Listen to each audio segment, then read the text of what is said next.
So hello everyone and good morning सभी को। उम्मीद करता हूँ मेरी वॉइस प्रॉपर आएगी सभी तक। एक बार कंफर्म करेंगे और निर्मला ताई को हेलो बोलेंगे सभी लोग जल्दी से, नहीं तो फिर तो पता है ना तुम्हें, हेलो ना बोलने पे भी टैक्स लगता है। जल्दी बोलो हेलो।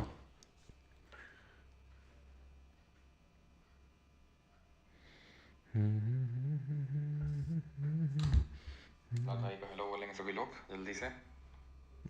चलो, तो लैपटॉप में कोई भी लेक्चर नहीं चल रहे हैं पहले वाले। लैपटॉप पे क्या इशू आ रहा है? वेबसाइट पे इशू आ रहा है क्या? क्यों?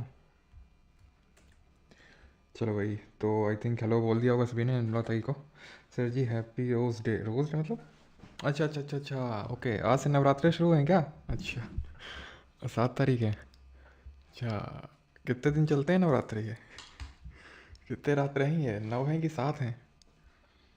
चलो भाई, तो बजट एंड टैक्सेशन आज हम लोग पढ़ने वाले हैं। काफ़ी मज़ा आएगा आज के लेक्चर में। और जैसे उस दिन नेशनल इनकम वाले लेक्चर में अमिताभ बच्चन की तरह हाल हुआ था, वैसे ही चांसेस हैं। मैं आपको पहले वार्निंग दे दूं, लेकिन पहले दे दूं वार्निंग, ऐसे करके कोई गाना भी है ना। ठीक है, तो बजट एंड टैक्सेशन लेकिन है बहुत बढ़िया लेक्चर। ठीक है, अगर आप इंटरेस्ट लोगे तो काफ़ी सही रहेगा। हम्म। अच्छा, सप्त रात रहे, अच्छा 7 रात, ओके ठीक है। अब तो यार वन ने बोल दिया है आपकी वॉइस जरूरी है। हाँ, 14 को घूंघट उठेगा।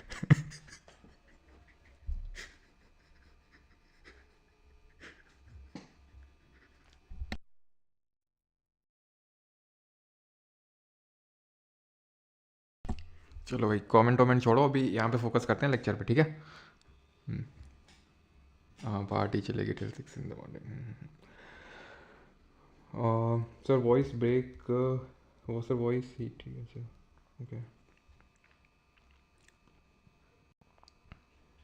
चलो भाई, तो स्टार्ट करते हैं बजट टैक्सेशन। हाँ, पार्टी चलेगी पता है मुझे।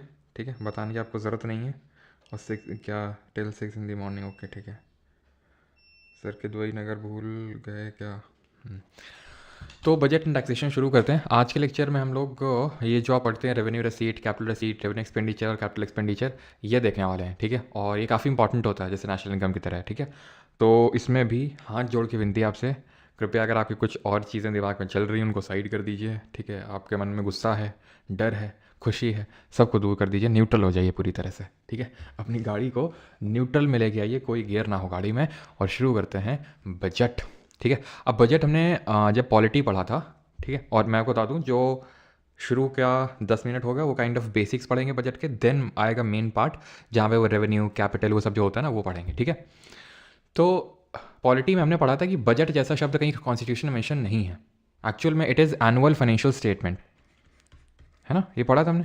किस आर्टिकल में मेंशन है जरा बताएंगे? एनुअल फाइनेंशियल स्टेटमेंट, जिसको कि हिंदी में बोलते हैं वार्षिक वित्तीय विवरण। ये क्या होता है, किस चीज़ का स्टेटमेंट होता है? It is an statement of estimated revenue, estimated receipts and expenditure, approximation of revenue and expenses over a specified period of time, जिसको कि हम थोड़ी टेक्निकल लैंग्वेज में बोल देते हैं। इट इज़ एन एस्टिमेशन और इट इज़ एन एस्टिमेट और estimated revenue.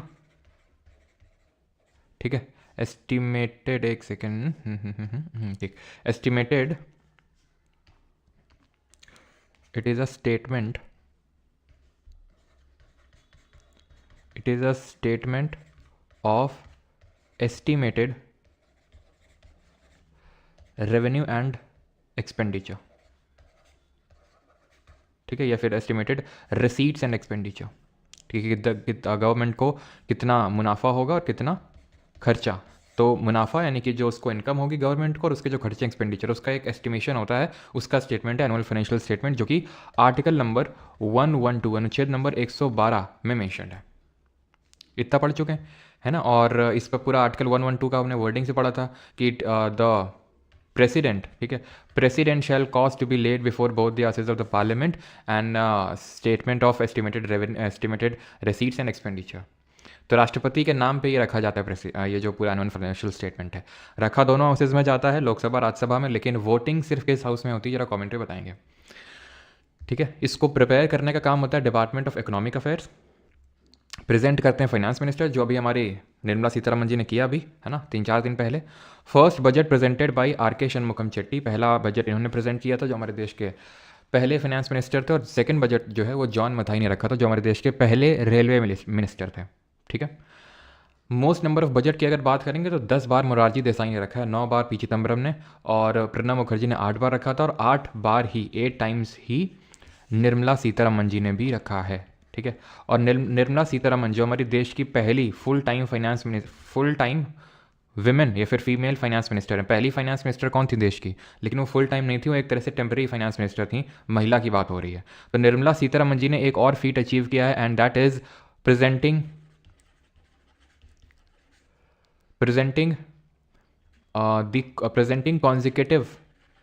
consecutive budgets for the maximum number of times, ठीक है, for maximum number of times, सबसे ज़्यादा बार। कॉन्जिक्यूटिव का मतलब होता है लगातार, लगातार ये निर्मला सीतारमन जी का 8वां बजट था, तो लगातार सबसे ज़्यादा अगर किसी ने बजट प्रेजेंट किया तो इट इज़ निर्मला सीतारमन जी, ठीक है। सबसे ज़्यादा बार वैसे अगर ओवरऑल पूछेगा तो मोरारजी देसाई, सेकंड नंबर पे पी चिदम्बरम 9 बार और प्रणब मुखर्जी 8 बार, ठीक है। और जो इंदिरा गांधी हैं वो देश की पहली, ठीक है, फीमेल फाइनेंस मिनिस्टर थी, लेकिन she was for the temporary basis, permanent नहीं थी। परमानेंट हमारी निर्मला सीतारमन जी हैं। क्लियर यहाँ तक सभी को? देन अगर बात करें 2016 on recommendation of Bibek Debroy committee, general budget and railway budget is merged. 2016 में जनरल बजट और रेलवे बजट को मर्ज कर दिया गया था। और वहीं 1921 यानी कि अगर हम बात करें 2016 से पहले क्या होता था कि रेलवे बजट अलग प्रेजेंट होता था, जनरल बजट अलग प्रेजेंट होता था। आपने कई बार देखा भी होगा ना, जब लालू यादव, है ना, लालू प्रसाद यादव रेलवे मिनिस्टर थे तो अलग से वो अपना रेलवे बजट रखते थे। वो 1921 से प्रथा शुरू हुई थी एक्वर्थ कमेटी के रिकमेंडेशन के बेसिस पे कि जनरल बजट अलग रखा जाएगा और रेलवे बजट अलग रखा जाएगा। लेकिन 2016 में एनडीए गवर्नमेंट के टाइम पे बिबेक देबरॉय कमेटी को अपॉइंट किया गया और उसने जनरल बजट और रेलवे बजट दोनों को यहाँ पे मर्ज कर दिया, ठीक है। अब आते हैं फंक्शंस ऑफ बजट। यहाँ तक किसी को एक डाउट तो नहीं, जल्दी से कंफर्म करें फिर हम लोग फंक्शन पढ़ते हैं।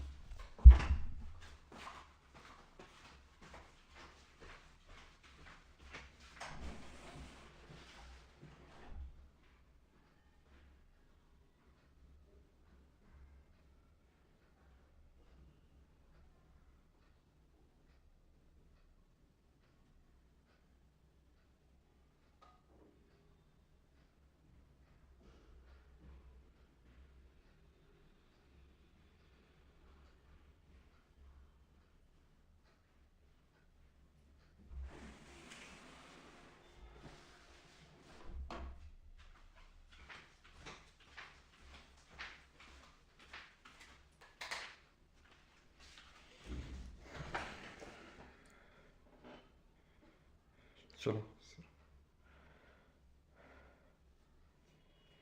मार्ज होने से क्या क्या मार्जे होने भाई खर्चा, अच्छा मर्ज होने से आप पूछ रहे होगे ना। वीडियो रुको नहीं क्या, हम रुक गए, ठीक है। मर्ज होने से बहुत फ़ायदे होते हैं, मतलब मेनली तो गवर्नमेंट का खर्चा वर्चा सब बचता है थोड़ा सा, रेलवे बजट और जनरल बजट अलग अलग बनता है, प्रेजेंट होता है इन सब चीज़ों में, ठीक है। तो ये चीज़ें ध्यान रखेंगे, इनसे भी क्वेश्चन बन जाते हैं वन लाइनर टाइप, जैसे कि बजट कौन प्रिपेयर करता है, तो डिपार्टमेंट ऑफ इकोनॉमिक अफेयर जो कि फाइनेंस मिनिस्ट्री के अंतर्गत आता है। प्रेजेंट कौन करता है, पहला किसने किया था, सबसे ज़्यादा बार किसने किया था, ये सब वन लाइनर टाइप है, इसमें ऐसा कोई समझने वाली बात नहीं। अब यहाँ से समझेंगे कि फंक्शन होते क्या बजट के। तो ध्यान रखिएगा बजट के 3 फंक्शंस होते हैं। कितने फंक्शंस होते हैं बजट के? बजट के 3 फंक्शंस होते हैं। ये 3 फंक्शंस क्या क्या हैं? तो बजट के पहला फंक्शन है allocation function. Allocation function, allocation function क्या होता है? गवर्नमेंट बजट इसलिए लाती है कि भाई हम इतने रोड, इतने का रोड बनवाएंगे, इतने स्कूल बनवाएंगे, इतने हॉस्पिटल बनवाएंगे, इतने कॉलेज बनवाएंगे। क्यों? ठीक है, क्यों? ये क्या कर रहा है गवर्नमेंट? गवर्नमेंट एलोकेट कर रहा है, गवर्नमेंट पब्लिक गुड क्रिएट कर रहा है। गवर्नमेंट क्या कर रहा है? गवर्नमेंट चीज़ें एलोकेट कर रहा है, क्योंकि प्राइवेट जो सेक्टर है उसके भरोसे गवर्नमेंट सब कुछ नहीं छोड़ सकती है कि वो ही हर चीज़ एलोकेट करेगा। प्राइवेट को अगर, क्योंकि हमने पढ़ा है कि प्राइवेट तभी कोई चीज़ करेगा जब उसको मुनाफा होगा, जब प्रॉफिट होगा, उसका मेन मकसद है मुनाफा। तो गवर्नमेंट को अपनी तरफ से भी कुछ चीज़ें करनी पड़ेंगी, एलोकेट करनी पड़ेंगी कुछ चीज़ों को, ठीक। और पब्लिक गुड और प्राइवेट गुड में अंतर हम पढ़ चुके हैं। जल्दी से ज़रा दोनों साइड लिख दीजिए, पब्लिक गुड और प्राइवेट गुड में क्या अंतर होता है, जो मैं आपको पहले पढ़ा चुका हूँ। दूसरा फंक्शन क्या होता है? Redistribution function. रीडिस्ट्रीब्यूशन का मतलब क्या है? रीडिस्ट्रीब्यूट करना, दोबारा डिस्ट्रीब्यूट करना। जैसे कि निर्मला ताई क्या करती हैं, टैक्स पे टैक्स, टैक्स पे टैक्स, टैक्स पे टैक्स। जो जितना अमीर होगा उस पर उतना टैक्स लगेगा। टैक्स के बारे में भी हम चर्चा करेंगे। तो गवर्नमेंट काइंड ऑफ रॉबिनहुड की तरह बिहेव कर रही है, नहीं कर रही है? अमीरों से पैसा ले रही है, गरीबों को दे रही है, रीडिस्ट्रीब्यूट कर रही है। टैक्स गरीबों को तो भरना नहीं होता है, ठीक है, मतलब अब कोई 10 लाख 11 लाख अर्न कर रहा है उसको टैक्स नहीं भरना है, वो गरीब नहीं है मानता हूँ, लेकिन मैं इन जनरल बात कर रहा हूँ कि जो बहुत अमीर होते हैं वो टैक्स भरते हैं और उस टैक्स के पैसे का यूज़ करके गवर्नमेंट मेनली जैसे सब्सिडी देती है पुअर्स को। मेनली सब्सिडी किसको मिलती है? अंबानी अडानी इन लोगों को तो सब्सिडी मिलती नहीं है, जो लोग अमीर हैं, सब्सिडी मिलती है गरीबों को, राइट। तो ये जो रीडिस्ट्रीब्यूशन फंक्शन इसी को बोलते हैं। तो ये एक तरह का फंक्शन हुआ। एंड तीसरा फंक्शन होता है स्टेबलाइजेशन फंक्शन। स्टेबलाइजेशन फंक्शन का मतलब होता है जहाँ पर गवर्नमेंट स्टेबलाइज कर रही है। किसको स्टेबलाइज कर रही है? जैसे फॉर एग्जांपल मान लेते हैं कि बहुत ज़्यादा इन्फ्लेशन हो गया हमारी इकोनॉमी में, ठीक है, बहुत ज़्यादा क्या हो गया, इन्फ्लेशन हो गया हमारी इकोनॉमी में। इन्फ्लेशन क्यों होता है? कल हमने पढ़ा था, दो टाइप का कारणों की वजह से हो सकता है, दो कॉजेज होते हैं इन्फ्लेशन के। या तो अगर डिमांड बहुत बढ़ जाए, डिमांड कब बढ़ सकती है? डिमांड तब बढ़ सकती है जब लोगों के हाथों में पैसा बहुत ज़्यादा बढ़ जाए, या फिर सप्लाई बहुत कम हो जाए, तो उसको हम बोलते हैं कॉस्ट पुश, ठीक है, कॉस्ट पुश इन्फ्लेशन उसको बोलते हैं, अगर सप्लाई बहुत कम हो जाए। तो ये चीज़ों को, ये इन्फ्लेशन वगैरह को स्टेबलाइज करने का, फिर इकोनॉमी को स्टेबलाइज करने का भी फंक्शन किसका होता है? गवर्नमेंट का होता है, थ्रू बजट, ठीक है। अब पब्लिक गुड और प्राइवेट गुड में हमने क्या डिफरेंस पढ़ा था कि पब्लिक गुड जो होते हैं नॉन राइवलरस होते हैं, कोई राइवलरी नहीं होती है कि भाई हम ज़्यादा पैसे दे के हम ले लेते हैं तुमको नहीं मिलेगा। ये राइवलरस इन नेचर होते हैं, ठीक है, राइवलरस इन नेचर होते हैं। ये आपके नॉन एक्सक्लूडेबल होते हैं। नॉन एक्सक्लूडेबल का मतलब होता है कि अगर मैंने कंज्यूम कर लिया तो ऐसा नहीं कि आपके लिए वो बचेगा नहीं, it is of excludable nature. यही पढ़ा था हमने, ठीक है। नॉन राइवलरस होते हैं, नॉन एक्सक्लूडेबल होते हैं, और प्राइवेट जो होते हैं राइवलरस और एक्सक्लूडेबल होते हैं, ठीक। आगे बढ़ते हैं। अकॉर्डिंग टू गवर्नमेंट, तो ये चीज़ हम थोड़ा सा ये टर्म्स को समझिए कि यहाँ पर हम इनकम के लिए, जब हम अभी आगे बढ़ेंगे, ठीक है, तो इनकम के लिए हम रिसीट शब्द का इस्तेमाल करेंगे और एक्सपेंडिचर के लिए हम एक्सपेंडिचर यूज़ करेंगे, यानी कि इनकम यानी आय के लिए हम रिसीट शब्द का इस्तेमाल करेंगे और खर्चे के लिए एक्सपेंडिचर का, ठीक है। अब आते हैं यहाँ से मेन कॉम्पोनेंट शुरू होता है समझने वाला। तो इसको ध्यान से आराम से बैठ के समझिएगा, ऐसा सच कोई हड़बड़ी नहीं है, आराम आराम से मैं लेके चलूँगा सो दैट आपको पूरा क्लियर हो जाए। एक बार क्लियर हो गया तो लाइफ टाइम के लिए क्लियर हो जाएगा, और अगर अभी नहीं क्लियर हुआ तो लाइफ टाइम दिक्कत रहेगी इसमें, ठीक है। सर फंक्शन ऑफ बजट दिया ही नहीं है हिंदी पीपीटी में, उसको ऐड कर लीजिएगा सफ़र जी, है ना, क्योंकि हिंदी पीपीटी इस बेसिस पे बनती कि जैसे पहले जो मैंने पीपीटी बना दी तो फिर वो गई हिंदी में कन्वर्ट हो गई, लेकिन बाद में ये क्या है ना कि वो चीज़ इसमें लिखा नहीं था, ये तो मैंने अभी खुद से लिखा है ना, तो टेक्स्ट ही कन्वर्ट होता है वहाँ पे। तो इस चीज़ को लिख लीजिएगा, एलोकेशन फंक्शन, रीडिस्ट्रीब्यूशन फंक्शन और स्टेबलाइजेशन फंक्शन, 3 फंक्शन होते हैं। अब आते हैं बजट पे। देखो अब बजट पे आते हैं। तो बजट जो होता है इसको हम पहले 2 पार्ट में डिवाइड करते हैं, 2 हेड्स में डिवाइड करते हैं। एक है हमारा रेवेन्यू, जिसको हम बोलते हैं पूंजीगत, और नहीं राजस्व, इसको हिंदी में बोलते हैं राजस्व, और ये कैपिटल है जिसको हम पूंजीगत बोलते हैं, ठीक है। तो बजट के 2 पार्ट हो गए, रेवेन्यू और कैपिटल। आप इसको ऐसे इमेजिन करो, आपका ट्राउज़र है, ठीक है, उसकी 2 पॉकेट्स हैं, लेफ्ट पॉकेट राइट पॉकेट, ठीक है। इसको मान लो लेफ्ट पॉकेट और इसको मान लो राइट पॉकेट। तो आपकी पॉकेट में या तो आप पैसे डाल सकते हो या तो पैसे निकाल सकते हो। तुम एटीएम गए, तुमने पैसे निकाले और तुमने पैसे जेब में डालिए, लेफ्ट में डाल सकते हो राइट में डाल सकते हो, समझना बात को, ठीक है। फिर तुम कुछ खरीदने गए तो तुम पैसे निकालने पड़ेंगे ना, तो हो सकता है लेफ्ट से निकाल लो, हो सकता है राइट से निकाल लो।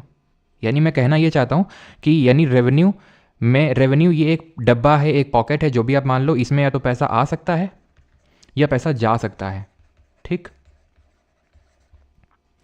इसमें पैसा आ सकता है या फिर जा सकता है, ठीक है। और मैं दोबारा इसको रिपीट नहीं करने वाला हूँ, है ना, तो ये उम्मीद मत रखना कि मैं इसको रिपीट करूँगा, तो इसलिए पहली बार में समझने की कोशिश करना, ठीक है। तो लेफ्ट वाला डब्बा है, राइट वाला डब्बा है, तो लेफ्ट डब्बे में पैसे डाल सकता हूँ, ठीक, या मैं निकाल सकता हूँ। ऐसे राइट वाले डब्बे में या तो पैसे मैं डाल सकता हूँ या निकाल सकता हूँ। क्लियर हो गया, ठीक है।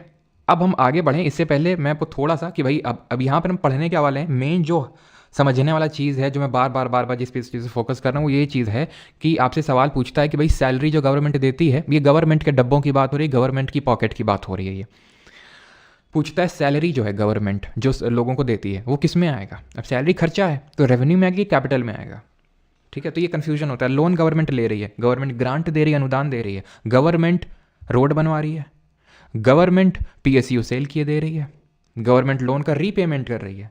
ये सब कहाँ आएगा, रेवेन्यू में आएगा, कैपिटल में आएगा, वो समझने वाली बात होती है। तो वो अभी हम समझने वाले हैं, ठीक है।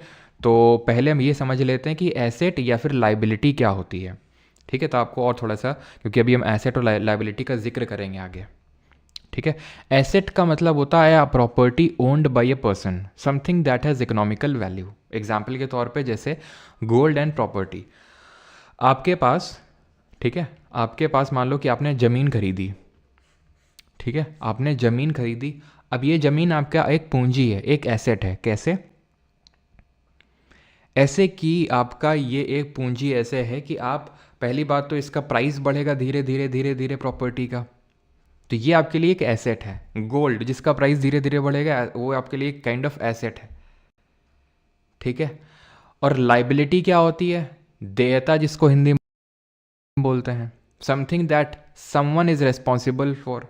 रेस्पॉन्सिबल फॉर का मतलब होता है जिसमें कि आप ये समझ लो काइंड ऑफ रिडीमेबल होता है, या फिर, ठीक है, इसमें कोई ना कोई क्लेम करेगा आके। जैसे कि आपने, मान लो, मैं आपको अगेन एग्जांपल देता हूँ। जैसे आपने किसी को लोन दिया, ध्यान से समझिएगा प्लीज इस बात को।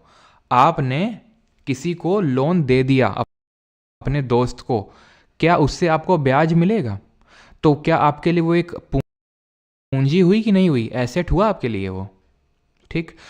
और अगर आपने लोन ले लिया किसी से तो वो आपकी लाइबिलिटी बन गई, क्योंकि वो लोन जो आपने लिया वो आपका पैसा नहीं है, वो आपको देना पड़ेगा। वो बात अलग है कि एक बार पैसा लेने के बाद आदमी देने की मंशा से पैसे नहीं लेता है वो, ठीक है।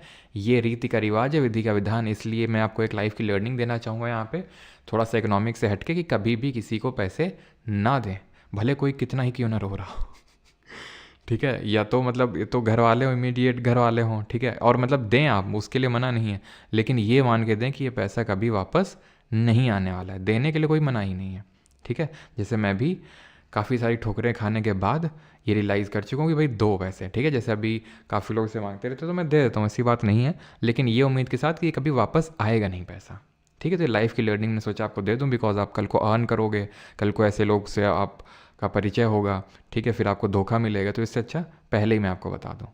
लाइबिलिटी पे आते हैं। खैर, तो लाइबिलिटी होता है जिसके लिए आप रिस्पॉन्सिबल हो। लोन जैसे आपने अगर किसी से लिया है तो उसके लिए आप लाइबल हो, आपको चुकाना पड़ेगा। समझ आई होगी, आ गई होगी लाइबिलिटी और एसेट की फील आ गई आपको कि एसेट क्या होता है, लाइबिलिटी क्या होती है सभी को। अब हम आएंगे, ये पढ़ेंगे, ठीक है। सर मशीनरी भी एसेट होता है लेकिन उसकी वैल्यू तो कम होती है। देखिए यहाँ पे एसेट का मतलब ये नहीं है कि उसकी वैल्यू बढ़ेगी ही बढ़ेगी, कि मैंने प्रॉपर्टी का एग्जांपल दिया है तो उसकी वैल्यू बढ़ेगी। हो सकता है प्रॉपर्टी की वैल्यू घट भी जाए, लेकिन वो आपके लिए एसेट इस सेंस में है कि उसके लिए आप लाइबल नहीं हैं। लाइबल इस सेंस में नहीं कि मैंने लोन अगर लिया है तो मैं लाइबिलिटी क्रिएट हो गई कि भाई ये मुझे भरना है, ये मेरे पास प्रॉपर्टी, ऐसा नहीं कि मुझे इसको बेचना ही बेचना है। आप ये मत सोचिए कि एसेट का मतलब होता है जिसकी प्राइस बढ़े ही बढ़े ना, ये नहीं मतलब होता उसका। साउंड बफर कर रही है। हाँ सर, मेरी फ्रेंड ने मेरे 100 रुपये नहीं दिए अभी तक। बेटा 100 रुपये तो चलो एक छोटी बात हो गई, कल को बड़ी चपत लगे उसके लिए मैंने आपको बताया है ना। क्या एक बार कंफर्म कर दो, बफरिंग हो रहा है क्या साउंड? एक सेकंड रुको।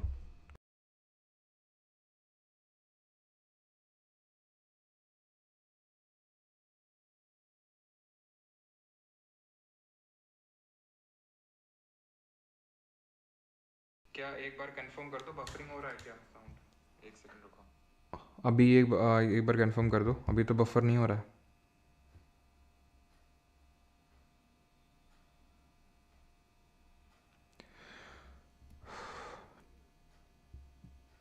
क्या एक बार कंफर्म कर दो, बफरिंग हो रहा है क्या? अभी एक बार कंफर्म कर दो, अभी तो बफर नहीं हो रहा है। ठीक है, अभी क्लियर हो गया एसेट लाइबिलिटी। अब आते हैं हम रेवेन्यू वाला, ये जो पढ़ रहे थे ना रेवेन्यू, तो हम पढ़ेंगे रेवेन्यू रेसीट में क्या आता है, रेवेन्यू एक्सपेंडिचर में क्या आता है, ठीक है। लेकिन मैं आगे बढ़ूँ उससे पहले आपको ये बता दूँ कि रेवेन्यू में, चलो पहले यही देखते हैं क्या आता है क्या नहीं आता है, ठीक है। तो ये छोड़ दो तुम, ये अभी तुम्हें नहीं देखना है, ठीक है। रेवेन्यू रेसीट में आता है टैक्स का पैसा और नॉन टैक्स का पैसा, जो गवर्नमेंट टैक्स में पैसा कमाती है और जो गवर्नमेंट नॉन टैक्स, टैक्स का पैसा मतलब अभी हम टैक्स अलग से देखेंगे कि भाई जैसे आप इनकम टैक्स भरते हो, जीएसटी देते हो, excise duty, custom duty, gift tax, wealth tax, जितने तरह के टैक्स होते हैं उसका पैसा रेवेन्यू रेसीट में जाता है। यानी रेवेन्यू टैक्स गवर्नमेंट के लिए क्या है, इनकम है, तो रेसीट में जाएगा, इसमें तो कोई डाउट नहीं है, और रेवेन्यू वाले में जाएगा। अब रेवेन्यू वाले में ही क्यों जाएगा, क्योंकि रेवेन्यू वाले में वो चीज़ें जाती हैं जो ना तो एसेट घटाती हैं, ना तो एसेट बनाती हैं, ना asset, neither decrease in asset nor increase in liability. समझ रहे हैं आप? यानी कि ये कोई हमारा रिसीट जो है ना तो हमारी एसेट बनाती है नहीं और ना ही लायबिलिटी, यानी एसेट और लायबिलिटी का कोई लेना देना नहीं होता रेवेन्यू वाले हेड में। एसेट और लायबिलिटी का लेना देना होता है कहाँ पर, कैपिटल वाले में, कि गवर्नमेंट को टैक्स का पैसा कलेक्ट हुआ, ठीक है, तो गवर्नमेंट को टैक्स का पैसा वो उसको खर्च करना है। तो काइंड ऑफ आप ये मान सकते हो कि वो कोई बहुत ज़्यादा ऐसा नहीं है कि इसने गवर्नमेंट की कुछ एसेट कम कर दी। अभी हम देखेंगे जो कैपिटल रेसीट होता है उसमें कहीं ना कहीं हमारी एसेट या तो कम हो जाती है या गवर्नमेंट की देयता बढ़ जाती है, लायबिलिटी बढ़ जाती है। क्या गवर्नमेंट की यहाँ पर कोई लायबिलिटी बढ़ी? गवर्नमेंट ने टैक्स से पैसा कलेक्ट किया, क्या ये गवर्नमेंट को पैसा किसी को देना है क्या? किसी थर्ड पार्टी, किसी से लोन लिया है क्या, उधार लिया है क्या? नहीं, ठीक है। और नॉन टैक्स का पैसा भी इसमें आता है, ऐसा नहीं कि सिर्फ टैक्स का पैसा, नॉन टैक्स का पैसा। एग्जाम्पल के तौर पे गवर्नमेंट की कहीं पे शेयर होल्डिंग है, तो जब शेयर होल्डिंग होती है तो डिविडेंड मिलता है, ठीक है, डिविडेंड मिलता है जब शेयर होल्डिंग होती है आपकी, ठीक है। पीएसयू जैसे मान लो गवर्नमेंट कोई पब्लिक सेक्टर अंडरटेकिंग है, तो उससे जो गवर्नमेंट को अर्निंग हो रही है, ठीक है, ये अर्निंग किस सेंस में, अर्निंग फ्रॉम पीएसयू टाइप आप समझ सकते हैं, जैसे वही डिविडेंड टाइप जो गवर्नमेंट को मिल रहा है। रेल टिकट से जो गवर्नमेंट को पैसा मिल रहा है, ये सब, ये क्या टैक्स है क्या, टिकट का पैसा? ना। लेकिन क्या गवर्नमेंट की लायबिलिटी क्रिएट कर रहा है, लायबिलिटी बढ़ा रहा है? ना। तो ये आपका रेवेन्यू रेसीट में आएगा, ठीक है। ये आपसे कोई नहीं पूछने वाला कि टैक्स रेवेन्यू में आएगा कि नॉन टैक्स रेवेन्यू में, वो तो हमने बस अपना समझने के लिए उसको डिवाइड कर दिया है कि रेवेन्यू रेसीट में दो तरह की रेसीट, एक तो टैक्स का पैसा और नॉन टैक्स का पैसा। अब रेवेन्यू एक्सपेंडिचर कैसा होता है, किस तरह का खर्चा आता है? तो यहाँ पर गवर्नमेंट के जो डे टू डे खर्चे आते हैं, डे टू डे का मतलब है हर महीने जैसे गवर्नमेंट को सैलरी देनी है, पेंशन देनी है, सब्सिडी देनी है, ग्रांट देना है। ग्रांट पे भी हम डिस्कस करेंगे, ग्रांट को थोड़ा सा रोक के रखिएगा। गवर्नमेंट को ब्याज भरना है। अब अगर तुम लोन लेते हो तो लोन चुकाते एक बार हो, लेकिन ब्याज उसका हर महीने भरते हो कि नहीं भरते हो, तो डे टू डे एक्सपेंस में आएगा। और मेंटेनेंस ऑफ इंफ्रास्ट्रक्चर, ये भी तो डे टू डे एक्सपेंडिचर है। अब गवर्नमेंट का एक इंफ्रास्ट्रक्चर है, मान लो रोड कहीं खराब हो गई तो उसका मेंटेनेंस चल रहा है, ब्रिज का मेंटेनेंस चल रहा है। ब्रिज बना तो एक ही बार होगा ना, लेकिन मेंटेनेंस तो फ्रीक्वेंटली होता रहता है ना। तो जो गवर्नमेंट के फ्रीक्वेंट ट्रांजैक्शंस होते हैं वो रेवेन्यू वाले में आते हैं, ठीक। मैं कैपिटल वाला भी समझा लूँ, देन दोनों को डिवाइड करके फिर से समझ लेंगे तो आपको और पिक्चर क्लियर हो जाएगी, ठीक। अभी लोड मत लेना, बस जितना अंदर जा रहा है जाने देना, फिर मैं अभी समराइज कर दूंगा कि भाई ये रेवेन्यू और ये कैपिटल। कैपिटल में क्या होता है, ये लेस फ्रीक्वेंट होता है। लेस फ्रीक्वेंट कैसे होता है, जैसे कि यहाँ पर मैं आपको समझाता हूँ। कैपिटल रेसीट क्या करता है, कैपिटल रेसीट में आता है जैसे कि मैंने लोन ले लिया। अब मैंने लोन तो लिया, लेकिन अगर आप देखो, जैसे मैंने फॉर एग्जांपल किसी से बोला भाई यूपीआई कर दे, 1 लाख मैं दे दूंगा बाद में, लोन ले लिया ना मैंने, लोन लिया मैंने कि भाई मैं तुम्हें चुका दूंगा 1 साल में, मैं हर महीने ब्याज भरता रहूँगा, तो यूपीआई कर दो। खटाक से बैंक अकाउंट में आ गया पैसा, बैंक अकाउंट में पैसा आया है तो यानी रेसीट में आएगा। लेकिन क्योंकि इस पैसे ने मेरी एसेट को घटा दिया या तो लायबिलिटी कम कर दिया, लोन मैंने लिया तो मेरी लायबिलिटी बढ़ गई ना, तो तो ये कैपिटल में आएगा। क्यों? क्योंकि रेवेन्यू में वो पैसा आता या जाता है जिसका लायबिलिटी एसेट से कोई लेना देना नहीं होता है। यहाँ पे एसेट और लायबिलिटी का लेना देना होता है। कैपिटल रेसीट वाला जो पैसा होता है वो आपकी लायबिलिटी बढ़ाता है, एसेट कम करता है। ये तो आप समझ गए कि लायबिलिटी कैसे बढ़ा रहा है, लोन लिया, एसेट कैसे कम कर रहा है वो समझो। मान लो मेरे पास घर है, मैंने उसको गिरवी रख दिया जुआ खेलते वक्त, ठीक है, तो मैंने अपना एसेट बेच दिया, गिरवी रख दिया और मैं घर अपना खो दिया है। फिर मेरे पास प्रॉपर्टी, मेरे पास गहने हैं, मेरे पास बाइक है, तो मैंने उसको क्या कर दिया, मैंने उसको बेच दिया, मैंने अपने एसेट को सेल कर दिया, मैंने एसेट यहाँ पर क्या हुई, चली गई। तो यानी कि जब गवर्नमेंट के पर्सपेक्टिव से, गवर्नमेंट तो जुआ खेलती नहीं, गवर्नमेंट क्या करती है, डिसइन्वेस्टमेंट, इसको हिंदी में बोलते हैं विनिवेश। डिसइन्वेस्टमेंट का मतलब होता है कि गवर्नमेंट की, मान लेते हैं कि ये कोई पब्लिक सेक्टर अंडरटेकिंग है, GAIL, Gas Authority of India Limited, आपने सुना होगा गेल, भेल, सेल, ये सब। तो कोई भी पीएसयू मान लो, पब्लिक सेक्टर अंडरटेकिंग, गवर्नमेंट का ये एक एसेट है, और गवर्नमेंट ने क्या किया, इसको बेच दिया प्राइवेट सेक्टर को। अब गवर्नमेंट ने इसको बेचा तो गवर्नमेंट ने पैसा कमाया होगा, जैसे मैंने अपनी बाइक को बेच के 40-50 हज़ार रुपये कमा लिए। लेकिन आपने ये ऑब्जर्व किया कि मैंने अपनी पूंजी को खो दिया। गवर्नमेंट को जो यहाँ से पैसा आ रहा था डिविडेंड के तौर पे, अब क्योंकि वो डिविडेंड के तौर पे जो पैसा आ रहा था वो गवर्नमेंट को एक फ्रीक्वेंट इनकम आ रही थी गवर्नमेंट को, राइट, तो ये आपका रेवेन्यू रिसीट में आएगा। लेकिन गवर्नमेंट ने क्या किया, अंडे लेने के बजाय मुर्गी को ही काट डाला, यानी कि पीएसयू को ही पूरा सेल कर दिया, यानी गवर्नमेंट ने अपने एसेट को हटा दिया। मुर्गी अगर मैंने बेच दी तो मुझे हर महीने बार बार जो अंडे आ रहे थे वो मेरे चले गए, यानी मैंने अपने एसेट को बेच दिया। लेकिन जो अंडे आ रहे थे वो बार बार आ रहे थे और मेरे लिए कोई लायबिलिटी नहीं थी, तो वो रेवेन्यू में जाएगा। क्लियर है? लोन मैंने लिया या डिस इन्वेस्टमेंट मैंने किया, वो आपका इसमें आएगा। ठीक है? कैपिटल एक्सपेंडिचर ने पूंजीगत खर्चा, पूंजीगत व्यय क्या होता है, जो आपकी एसेट बढ़ा दे। जैसे लोन मैंने दे दिया किसी को, लोन दे दिया किसी को, लायबिलिटी कम कर दे मेरी, या तो कैसे, लोन का मैंने रीपेमेंट कर दिया। अब कुछ लोग की बात समझ नहीं आ रही होगी, ये लोन देना का मतलब होता है और लोन रीपेमेंट का में अलग अलग अंतर होता है। लोन देने का मतलब ये है कि भाई ये ले 1 लाख रुपए, महीने में ब्याज देते रहियो। लोन रीपेमेंट का मतलब है, ले भाई 1 लाख रुपए जो मैंने तेरे से पहले लिए थे, यानी जो मेरी लाइबिलिटी थी कि मैंने तुमसे लोन लिया था 1 लाख, वो मैंने रीपे कर दिया। ये क्या है, ऊपर वाला एसेट जिसने क्रिएट कर दिया, ये मैंने बस ऐसे लोन दे दिया किसी को, मैंने किसी से लिया नहीं था जिसका मैंने रीपेमेंट, ना मैंने ऐसे ही लोन दे में पैसा उठा दिया जिससे अब मुझे ब्याज मिलेगा, तो मैंने एक एसेट क्रिएट कर दिया अपने लिए और अपनी लाइबिलिटी यहाँ से कम कर दी। और कैसे एसेट क्रिएट हो सकता है, जब गवर्नमेंट डेवलपमेंटल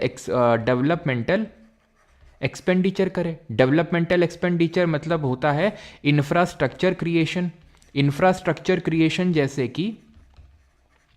जैसे कि गवर्नमेंट रोड बना रही है, ठीक है, गवर्नमेंट क्या कर रही है, गवर्नमेंट रोड बना रही है, हॉस्पिटल बना रही है, गवर्नमेंट स्कूल बना रही है, ठीक है। तो ये सब क्या है, infrastructure, road, hospital, school, college, ये सब इंफ्रास्ट्रक्चर का क्रिएशन हो रहा है। ठीक, क्लियर है? किसी को कोई डाउट है? मैं समराइज करता हूँ एक बार, ठीक है, लेकिन पहले बताओ ये यहाँ तक किसी कोई डाउट है, फिर यहाँ पर मैं आपका समराइज़ करता हूँ। ठीक है, हमने पढ़ा ये काइंड ऑफ बजट, और बजट में 2 कंपोनेंट है। बजट के फंक्शंस क्या क्या थे, एलोकेशन फंक्शन, कि भाई गवर्नमेंट एलोकेट कर रही, लो हम तुम्हारे लिए रोड बनवाए दे रहे हैं, है ना, रोड बनवाए दे रहे हैं, तुम्हारे लिए हॉस्पिटल बना, एलोकेट कर रही है। रीडिस्ट्रीब्यूट का मतलब कैसे, यहाँ से टैक्स कलेक्ट करेगी, उसको रीडिस्ट्रीब्यूट करेगी। स्टेबलाइजेशन फंक्शन कैसे करेगी, स्टेबलाइजेशन फंक्शन भी इसी टैक्स वैक्स के पैसे के थ्रू ही करती है।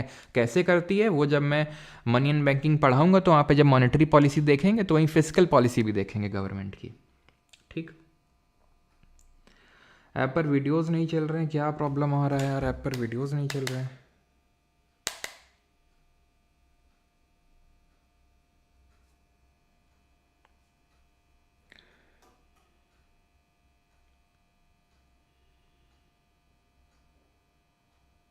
ओके, क्लियर है।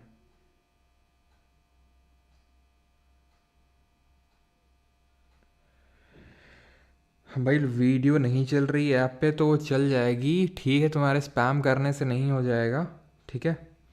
अभी आई थिंक, रुको, चलो मैं बोल देता हूँ, एक सेकेंड।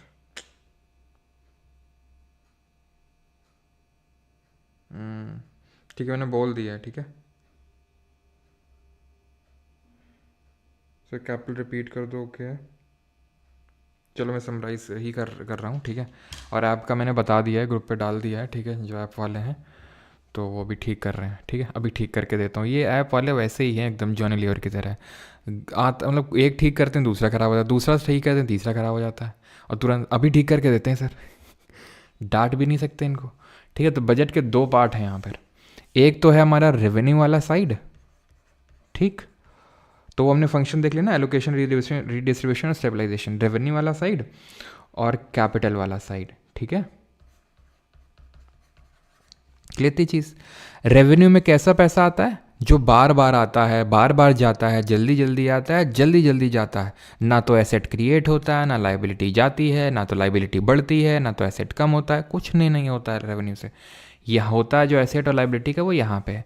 अच्छा, रेवेन्यू रेसीट, रेवेन्यू एक्सपेंडिचर, ऐसे ही कैपिटल रेसीट और कैपिटल एक्सपेंडिचर। अब रेवेन्यू रेसीट में क्या क्या आता है, टैक्स का पैसा जो अभी हम देखने वाले हैं, अगली स्लाइड है हमारी, और दूसरा नॉन टैक्स का पैसा। टैक्स का भी हम समझेंगे कि टैक्स में क्या क्या आता है। नॉन टैक्स में जैसे कि गवर्नमेंट के रेलवे टिकट्स हो गए, गवर्नमेंट को डिविडेंड्स अर्निंग हो रही, गवर्नमेंट को इंटरेस्ट जो ब्याज मिल रहा है, जो गवर्नमेंट को ब्याज मिल रहा है, यहाँ पर आप ब्याज भी लिख सकते हो। ब्याज किस चीज़ का, मैंने आपको बताया ना, लोन दिया जाता है एक बार या लिया जाता है एक बार, लेकिन उसका ब्याज देना और लेना वो चलता है बार बार।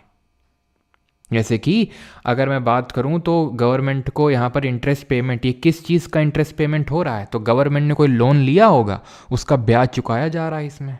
तो ब्याज जो चुकाया जा रहा है एक्सपेंडिचर, और ब्याज जो आ रहा है वो रेसीट, क्योंकि बार बार आ रहा है ना, बार बार जा रहा है, तो रेवेन्यू वाले हेड में आ रहा है। और इसका याद दिलाना मुझे ग्रांट का भी, ठीक है,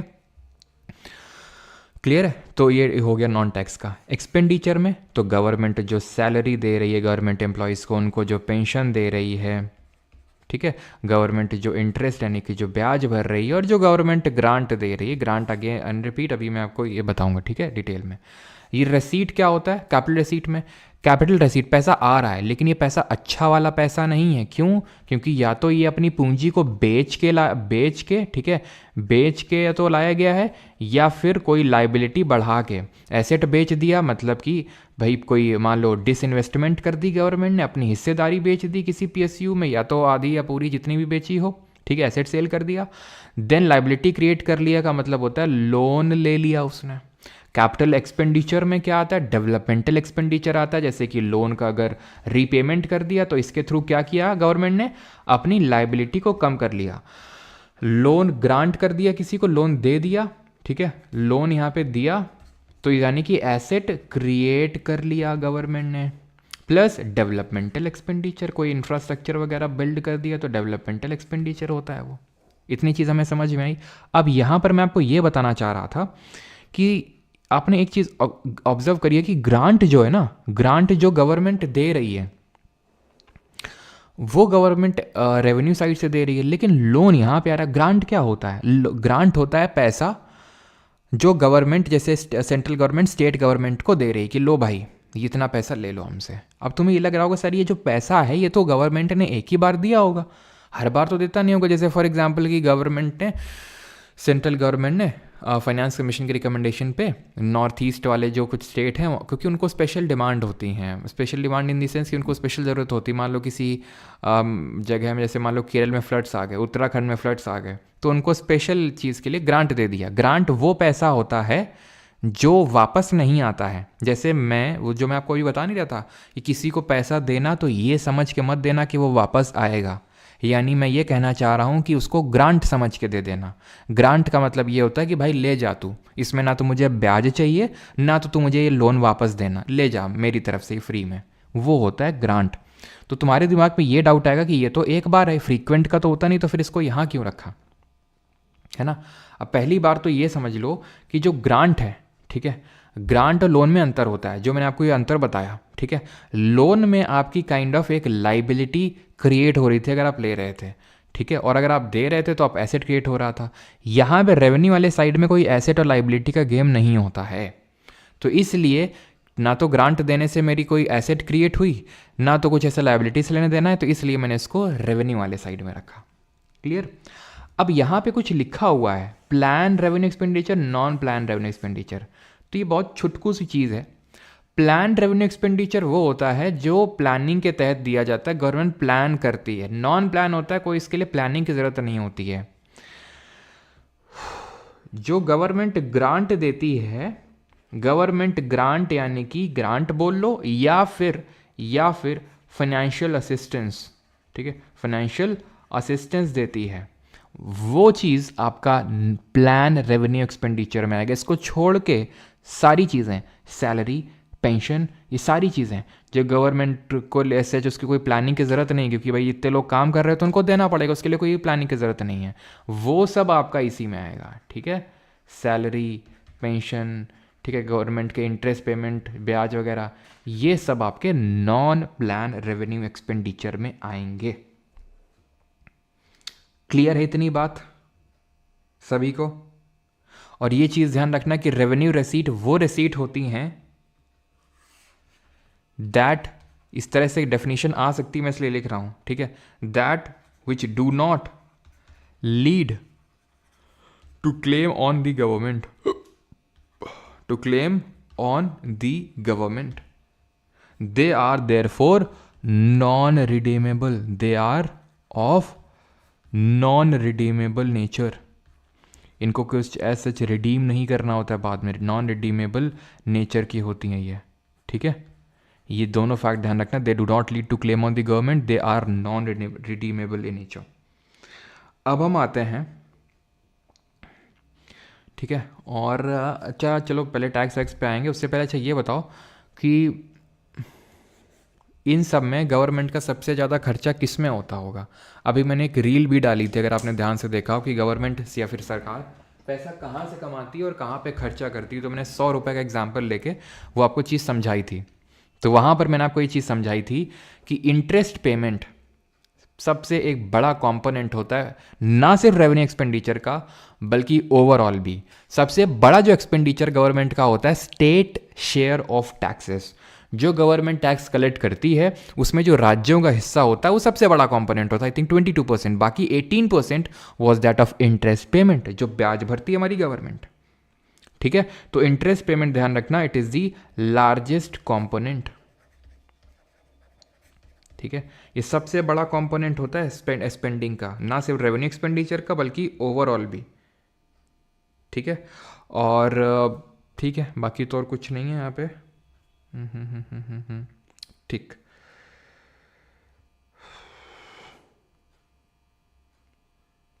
चलो तो अभी आते हैं यहाँ पे क्या बोलते हैं इस पे, टैक्सेशन सिस्टम पे, ठीक है। मदर टैक्सेस किसको बोलते हैं, मदर टैक्सेस। तो टैक्सेस जो होते हैं हमारे दो तरह के होते हैं, डायरेक्ट टैक्स और इनडायरेक्ट टैक्स। हिंदी में बोलते हैं प्रत्यक्ष कर और इसको बोलते हैं अप्रत्यक्ष कर। अंतर क्या होता है, they are directly payable to the government, they are indirectly payable to the government. Example के तौर पे, अब जब आपकी जॉब लग जाएगी तो आप इनकम टैक्स डायरेक्टली गवर्नमेंट की वेबसाइट पे जाके अपना जो इनकम टैक्स रिटर्न है, ITR जिसको इन शॉर्ट बोलते हैं, वो फाइल करोगे आप। लेकिन इनडायरेक्ट टैक्स आप इनडायरेक्टली दोगे, जैसे कि अब ये जो 1000 रुपये आप मुझे फ़ीस दे रहे हो, ठीक है, तो 1000 रुपये जो फ़ीस दे रहे हो इसमें जो 18% है, कितना हुआ 180 रुपये, ये सीधा सीधा मुझे गवर्नमेंट को डिपॉजिट कर देना है, सीधा सीधा, ठीक है। मतलब सबको नहीं करना होता है, ठीक है, जिनका एक थ्रेशोल्ड के बियॉन्ड रेवेन्यू होता है उन लोगों को जैसे GST बढ़ता है। तो अब ये आपका जो आपने फ़ीस दिया हो 180 रुपये, मुझे डायरेक्टली गवर्नमेंट को दे देना होता है। तभी आपने कई जगह देखा होगा, कहीं पे आपने कुछ खरीदारी करी होगी या फिर किसी का हो सकता है कोर्स भी आप खरीदते होंगे, तो कुछ लोग ये करते हैं कि GST अलग से लगा देते हैं। जैसे मैंने GST अलग से नहीं लगाया, जैसे मैं चाहता तो मैं 1000 रुपये रखता प्लस अलग से वहाँ पे एक ऑप्शन रखवा देता, जो कि ऑप्शन होता है मेरे पास। वो ऐप वाले पूछते हैं कि सर क्या आप GST अलग से रखना चाहेंगे या फिर नहीं रखना चाहेंगे। तो फिर अगर जैसे मैं चाहता तो मैं 18% लगा देता, देन आपका ये जो फीस है ये 1180 होता। जैसे अभी 1099 टाइप है कुछ, तो उसमें 18% आता कि भाई 18% GST, देन वो नेट अमाउंट आता आपका पूरा जोड़ के कि ये आपको इतना फाइनली पे करना है। तो जो अभी मैं जो आप देते हो इसी में से ही निकाल के गवर्नमेंट को दे देता हूँ, आपसे अलग से चार्ज नहीं करता हूँ, ठीक है। तो ये 180 शेयर गवर्नमेंट को चलाता हो। तो एक तरह से इनडायरेक्टली आप गवर्नमेंट को पैसा दे रहे हो, देखा जाए तो इनडायरेक्टली। डायरेक्टली तो आपको फाइल नहीं करना, फाइल तो मैं कर रहा हूँ GST हर महीने, ठीक है। तो हर महीने क्योंकि देखो हर महीने जा रहा है ना टैक्स का पैसा गवर्नमेंट को, तो ये भी फ्रीक्वेंट ट्रांजेक्शन है, तो इसलिए रेवेन्यू वाले साइड में जाता है ना। अरे भाई एप्लीकेशन पे क्लासेस चल जाएंगे भाई, ये देखो स्पैम पे स्पैम किए जा रहे हैं।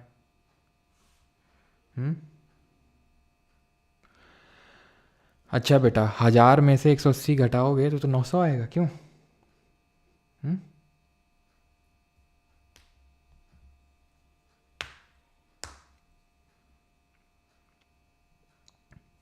चलो, तो इनडायरेक्टली पेबल होता है government, it can not be pass to someone else, किसी आप पे पास ऑन नहीं कर सकते हैं, जैसे ये पास ऑन हो सकता है, जैसे अभी मैंने बताया, मैं चाहूँ तो आपको आप पे पास ऑन कर सकता हूँ कि भाई 1000 का 18% ये जीएसटी है, वो आप अलग से फिर भरेंगे।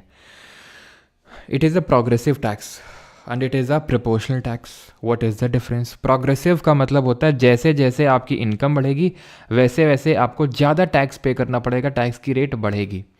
अभी आपने टैक्स स्लैब्स देखी होंगी, अगर आप अवेयर रहते होंगे, मैंने वीडियो भी बनाई थी कि आपको भाई अगर 0 से 4 लाख तक इनकम है 0% टैक्स, 4 से दिन ऐसा कुछ था आपका 6 लाख तक 5% टैक्स, देन 6 लाख से 8 लाख 10%, 8 लाख से 12 लाख 15%, देन उसके बाद 30%, मतलब 12 लाख से 24 लाख 20%, ऐसा फिर 30% टैक्स। तो क्या है कि जैसे जैसे जैसे आप हायर ब्रैकेट में जाएंगे आपका टैक्स रेट बढ़ता जाएगा। मुझे, मैं इसमें डीप नहीं जा रहा हूँ, उस वीडियो को आप देख लेना अगर आपको समझ आए टैक्स किस तरह से लेवे किया जाता है, क्योंकि हो सकता है आपको ये लग रहा हो कि जिसकी इनकम, जैसे मैंने बोला कि 24 लाख के ऊपर 30% टैक्स है, तो इसका मतलब ये नहीं कि भाई जो 23 लाख अर्न कर रहा है उसको 20% देना है, जो 25 लाख अर्न कर रहा है उसको 30% टैक्स देना है, इसका मतलब ये नहीं होता है।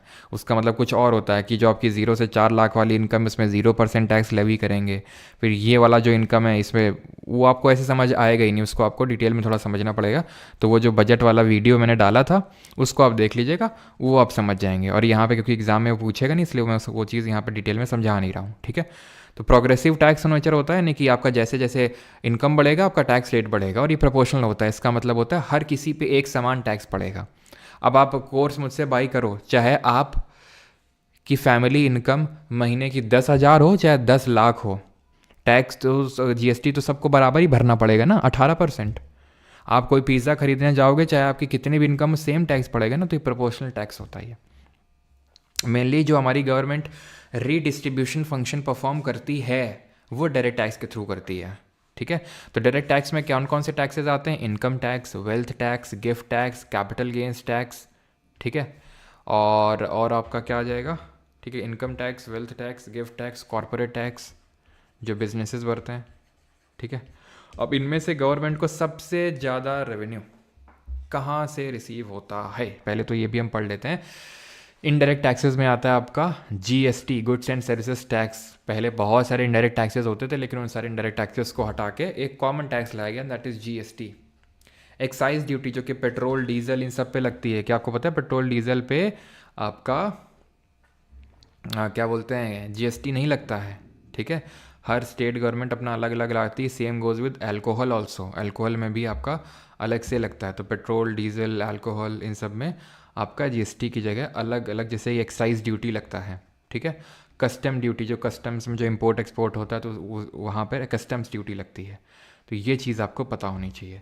अभी इस पर अगेन रिपीट, मैंने रील डाली थी तो आई थिंक आपने देखी होगी, है ना। तो उसमें मैंने आपको समझाया था कि कहाँ से गवर्नमेंट को सबसे ज़्यादा रेवेन्यू होता है। तो सबसे ज़्यादा रेवेन्यू अगर हम देखें तो ये होता है आपका largest source of revenue GST होता है, ठीक है। भाई रील कहाँ गई वो, ये तो रिसेंटली सेंट्रल गवर्नमेंट, ठीक है। तो ये एक बार रील देखिएगा तो वहाँ पर मैंने बताया था जीएसटी का लार्जेस्ट सोर्स होता है, ठीक है, सोर्स ऑफ रेवेन्यू। उसके बाद आता है आपका यहाँ पे जीएसटी के बाद आता है आपका क्या, यहाँ पे मैं लिख देता हूँ, सबसे पहले आता है जीएसटी, देन आता है आपका इसके बाद मतलब इनकम टैक्स तो ऑब्वियस से बात सबसे पहले आएगा, देन जीएसटी, देन और इससे भी ऊपर बोरोइंग आएगा, आपको बता दूं, ठीक है। लेकिन बोरोइंग को मैं हटा रहा हूँ, ठीक है। बोरोइंग को हटाने के बाद इनकम टैक्स हो गया, जीएसटी हो गया, कॉरपोरेट टैक्स हो गया, ठीक है, कॉरपोरेट टैक्स हो गया, देन आपका कस्टम ड्यूटी और एक्साइज ड्यूटी, ठीक है, कस्टम ड्यूटी और एक्साइज ड्यूटी। तो ये होता है पूरा बोरोइंग के बाद जो पूरा बनता है, ठीक है। और अगर हम बात करें जब एक्सपेंडिचर की, एक सेकेंड, ठीक है, अगर हम एक्सपेंडिचर की बात करें, खर्चों की बात करें, तो खर्चे में सबसे जो बड़ा खर्चा निकल के आता है वो आता है, एक तो स्टेट का शेयर जो होता है टैक्सेस का, वो मैं लिख नहीं रहा हूँ। उसके बाद जो आता है ना, एक तो उसके बाद भी अगर हम देखें तो लोन का जो इंटरेस्ट है, ठीक है, यानी कि इंटरेस्ट जो गवर्नमेंट को भरना पड़ता है, ठीक है। उसके बाद जो हमारी सेंट्रल सेक्टर स्कीम हो गई, ठीक है, देन सेंट्रली स्पॉन्सर्ड स्कीम्स हो गई, सेंट्रल सेक्टर में ज़्यादा पड़ता है। सेंट्रल सेक्टर स्कीम क्या होती हैं, जिसमें सेंट्रल गवर्नमेंट को 100% फंडिंग करती है। सेंट्रली स्पॉन्सर्ड वो होती हैं जहाँ सेंट्रल गवर्नमेंट 51% लगभग, और जो स्टेट गवर्नमेंट है वही 49% के समथिंग, वो भी उसका अपना कॉन्ट्रीब्यूशन रहता है। ठीक है, तो ये चीज़ ध्यान रखना है। और अगर आपसे पूछ ले सब्सिडी में ज़्यादा गवर्नमेंट का खर्चा जाता है फिर पेंशन में, ध्यान रखना सब्सिडी में गवर्नमेंट का ज़्यादा जाता है और पेंशन में थोड़ा सा कम जाता है, ये चीज़ ध्यान रखिएगा। ठीक है, क्लियर। अब हम ये पढ़ लेते हैं कि ये पेपर टैक्स क्या होता है। बहुत छोटी सी चीज़ होती है, या तो यहीं पे ही मैं लिख देता हूँ या तो अगली स्लाइड ही क्रिएट कर लेते हैं अभी, कि what are paper taxes.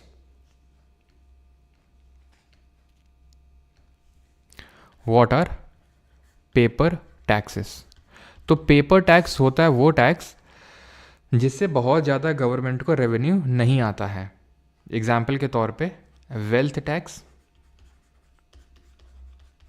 Gift tax, और आपका एस्टेट ड्यूटी। अब एस्टेट ड्यूटी तो लगता नहीं है तो फिर भी लिख लो, ठीक है। नॉट लेवीड मतलब अभी लगता नहीं है करंट में, ठीक है। तो इनको पेपर टैक्स क्यों बोलते हैं? Because revenue collection is very less. Revenue collection जो इनसे होता है वो बहुत कम होता है, इज़ वेरी लेस, इसलिए इनको पेपर टैक्स बोला जाता है। ठीक, क्लियर हो गया। अब यहाँ पे एक चीज़ ध्यान रखिएगा डायरेक्ट टैक्स को लेके, कि इन डायरेक्ट टैक्स, और किसी को भाई नींद वींद के झोंके में तो नहीं है, पानी वानी डाल के मुंह धुल लेना, ऐसा नहीं कि हाँ वो तो चला गया भाई रेवेन्यू और कैपिटल वाला, अब आराम से रिलैक्स करते हैं। सारी चीज़ें इंपॉर्टेंट हैं। इन डायरेक्ट टैक्स जो आपका मार्जिनल टैक्स रेट होता है ना, जो आपका मार्जिनल टैक्स रेट होता है, it is greater than the average tax rate. अब इसका तो मतलब समझो। अभी मैंने बोला कि जैसे फॉर एग्जांपल 4 से 6 लाख तक अगर मेरी इनकम है तो मुझे देना पड़ेगा, मान लेते हैं 10% टैक्स। 6 से अगर 8 लाख तक अगर मेरी इनकम है तो मुझे 15%, और 8 से अगर 12 लाख तक है मेरी इनकम तो मुझे 20%। ठीक, अब मैं आपको इसका मतलब समझा रहा हूँ कि इसका मतलब क्या है। जैसे फॉर एग्जांपल मेरी इनकम 7 लाख रुपए है, समझना, मेरी इनकम 7 लाख रुपए है, ठीक, या फिर 8 लाख, तुम समझ लो, 7 लाख का भी एग्जांपल देके समझा दूंगी, लेकिन पहले तुम 8 लाख समझ लो। 8 लाख है मेरी इनकम, मुझे एवरेज टैक्स कितना देना पड़ा होगा? एवरेज टैक्स तो 10 और प्लस 15, 25 डिवाइड बाई 2 यानी 12.5% रफली। एवरेज टैक्स मेरा 12.5% होगा ना। ना for the another extra 1 lakh I earn, that means अगर मेरी इनकम 9 लाख हो गई तो फॉर दैट एक्स्ट्रा 1 लाख, और in that extra 1 lakh I had to pay 20% of tax. 4 से 6 लाख के बीच में 10% टैक्स भरा होगा, 6 से 8 लाख के बीच में 15% टैक्स भरा होगा, यानी कि एक तरह से एवरेज देखा जाए तो मैंने 4 से 8 लाख तक के बीच में 12.5% भरा, 12.5%। लेकिन जैसे मेरी इनकम 9 लाख हुई, एक और एक्स्ट्रा लाख मैंने कमाया तो उसके लिए मुझे 20%, यानी average tax rate is greater than the marginal tax rate. Marginal tax rate is that extra tax which I have to pay for that extra income. Example और एक और ले लो, मैं 7 लाख कमाता हूँ अभी, ठीक है, 7 लाख कमाता हूँ, तो 4 से 6 लाख में 10% भरा होगा इस 2 लाख में, देन 6 और 7 लाख कमाता हूँ ना अभी, ठीक है, और तो 7 लाख मतलब एक और लाख मैंने एक्स्ट्रा कमाया, उसमें 15% भर रहा हूँ, ठीक है, लेकिन मैं अभी 7 लाख कमाता हूँ मान लो, ठीक है। तो एवरेज टैक्स मैंने कितना भरा? एवरेज टैक्स मैंने भरा वही अगेन मान लो 12.5%, लेकिन मान लो मेरी इनकम 7 की 8 हो गई, अभी भी मैं इसी स्लैब में पड़ा हुआ हूँ, इस स्लैब में थोड़ी ना आया हूँ अभी मैं, अभी मेरी इनकम 7 से 8 हुई है तो अभी इसी स्लैब में, लेकिन जो एक्स्ट्रा 7 से 8 गया मैं, उस एक्स्ट्रा एक में मुझे 15% टैक्स पे करना पड़ा ना। तो इसीलिए मैं बोल रहा हूँ कि जो एवरेज टैक्स रेट होती है इस केस में वो मार्जिनल टैक्स रेट से कम होती है, फिर मार्जिनल टैक्स रेट ज़्यादा होती है इसमें। ठीक है, अब ये इंतरिम बजट क्या होता है? तो इंतरिम बजट जो इलेक्शन वाले ईयर में प्रेजेंट किया जाता है उसको इंतरिम बजट बोलता है, जैसे कि पिछले साल प्रेजेंट हुआ था। क्यों?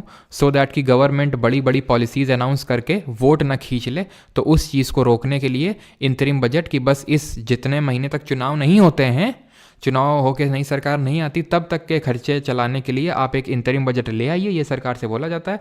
फुल फ्लेजेड आप बजट अभी नहीं लाएंगे, क्योंकि अगर वो ऐसा आएगा तो फिर कहीं ना कहीं आप, क्योंकि पावर में सत्ता में, तो आप बड़ी बड़ी स्कीम का अनाउंसमेंट कर देंगे कि अगर हम सत्ता में आएंगे तो ये स्कीम वो स्कीम ये तो इसलिए उसको उनको मना किया जाता है। ठीक है, ठीक। अब आते हैं कि ये क्या चीज़ लॉस,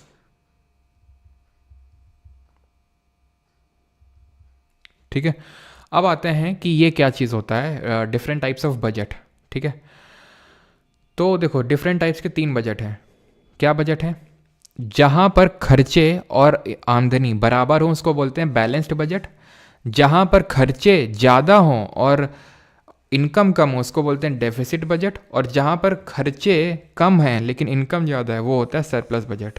ऐसे तो खैर कभी हुआ नहीं हमारे साथ, डेफिसिट में ही रहते हैं, बस कितना कम से कम रखें डेफिसिट उसका टारगेट होता है। ठीक है, बैलेंस बजट आप समझ गए, जहाँ पर खर्चे और आमदनी बराबर होते हैं। ठीक है, तो डेफिसिट जो डिफरेंट तरह के हैं वो हम पढ़ने वाले हैं। ठीक है, हमारा लास्ट कंपोनेंट है जिसमें कि हम टाइप्स ऑफ डेफिसिट पढ़ेंगे।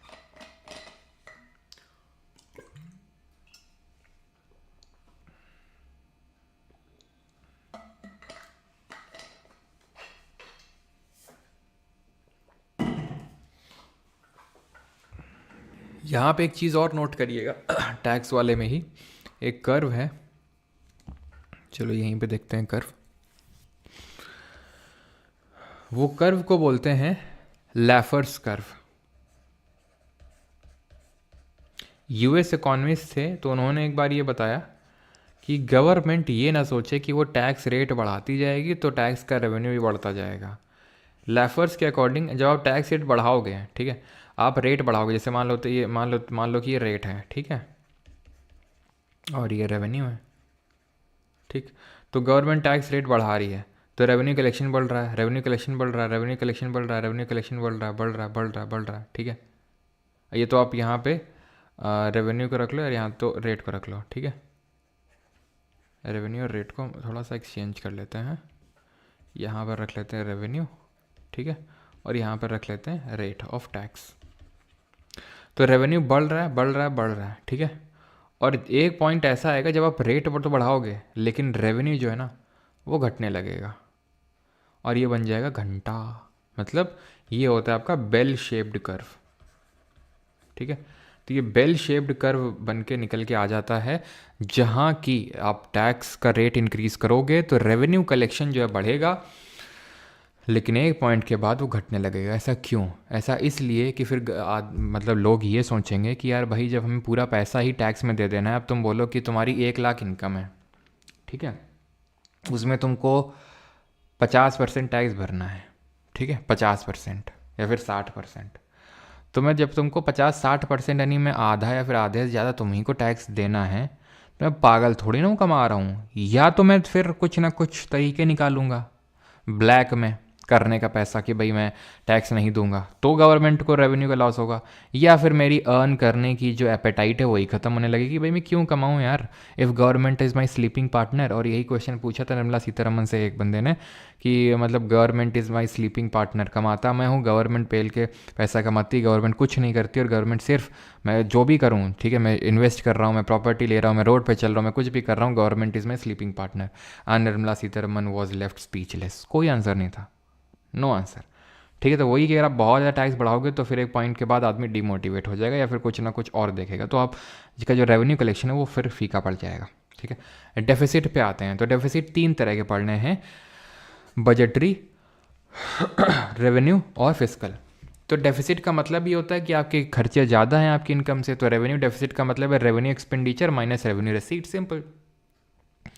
क्योंकि आपके खर्चे ज़्यादा तो आप खर्चों में से इनकम को माइनस करोगे, तो revenue expenditure minus revenue receipt, ये होता है आपका revenue deficit.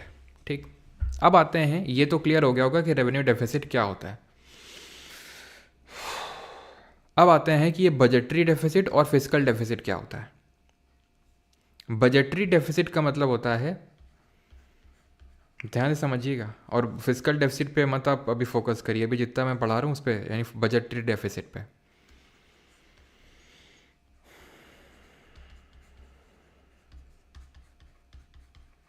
Total expenditure minus total रेसीट, पूरे खर्चे में से माइनस कर दो पूरी जो गवर्नमेंट को इनकम आई है, और ये गवर्नमेंट का ज़ीरो आता है हमेशा, यानी गवर्नमेंट का तो बैलेंस्ड बजट हुआ ना। ना ऐसा हो सकता है कि एकदम ज़ीरो है, सीधा ज़ीरो एक्यूरेट एकदम, और आता ज़ीरो ही है बजटरी डेफिसिट? ऐसा कैसे पॉसिबल है? ऐसा ऐसे पॉसिबल है कि गवर्नमेंट को जितना भी डेफिसिट होता है, जितना भी घाटा होता है, वो क्या करती है, उतना लोन ले लेती है, और वो लोन का पैसा कैपिटल रिसीट में आता है।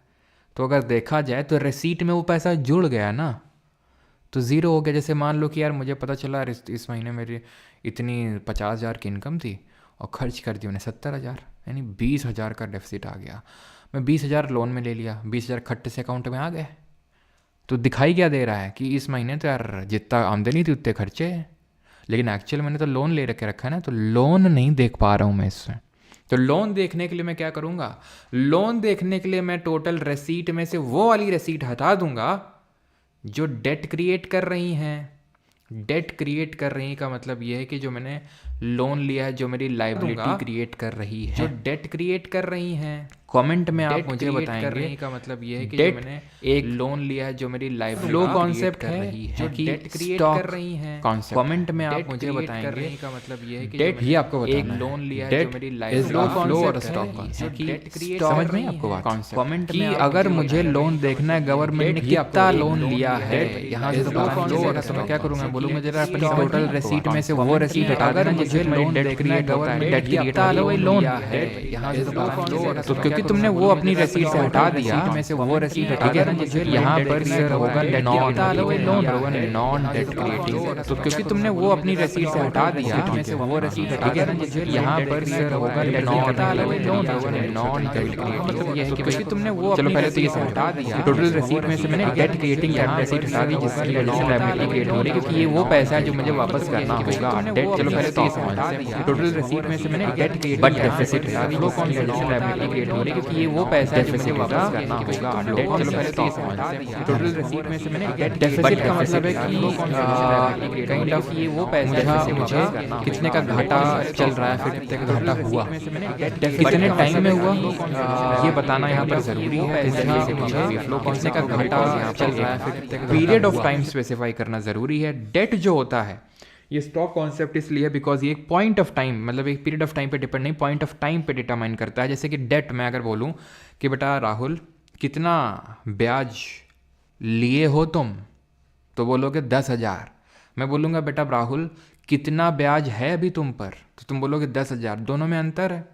मैंने बोला कि भाई राहुल कितने का ब्याज लिए हो, कितने का ब्याज अभी लिए हो, ठीक है, अभी सिर्फ 10,000 का लिए हैं, या फिर कितना मैं बोलूँ कि हाँ तो वही मैं बोल सकता हूँ, ठीक है, या फिर चलो ये एग्जांपल ले लेते हैं, तो कितने टाइम में तुमने वो लिया, ठीक है, वो मैटर करता है यहाँ पर, ठीक है।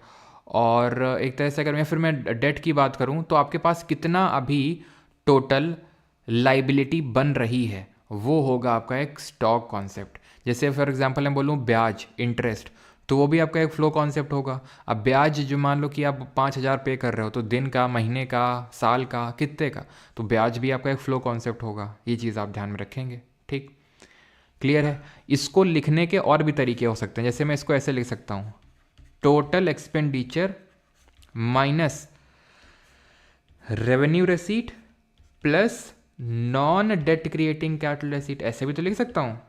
बताओ कोई दिक्कत तो नहीं ना। यानी कि कैपिटल रिसीट सिर्फ वो ही लेनी है जो डेट क्रिएट ना कर रही हूँ, और अगर कर रही हूँ तो उसको घटा देना टोटल रिसीट से। समझ में आ गया ना। तो रेवेन्यू रिसीट प्लस वो कैपिटल रिसीट जो नॉन डेट क्रिएटिंग है, ठीक, क्लियर हो गया। अब ये प्राइमरी डेफिसिट क्या होता है, तो कहीं ना कहीं अगर हम देखें तो जो फिस्कल डेफिसिट है ये हमें गवर्नमेंट की बोरोइंग के बारे में बता देता है कि गवर्नमेंट ने कितने की खरीदारी कर रखी। प्राइमरी डेफिसिट होता है जब फिस्कल डेफिसिट से यानी राजकोषीय घाटे से हम ये घटा देते हैं, यानी इंटरेस्ट पेमेंट जो गवर्नमेंट लोन में भर रहा है उसको हम प्राथमिक घाटा बोलते हैं।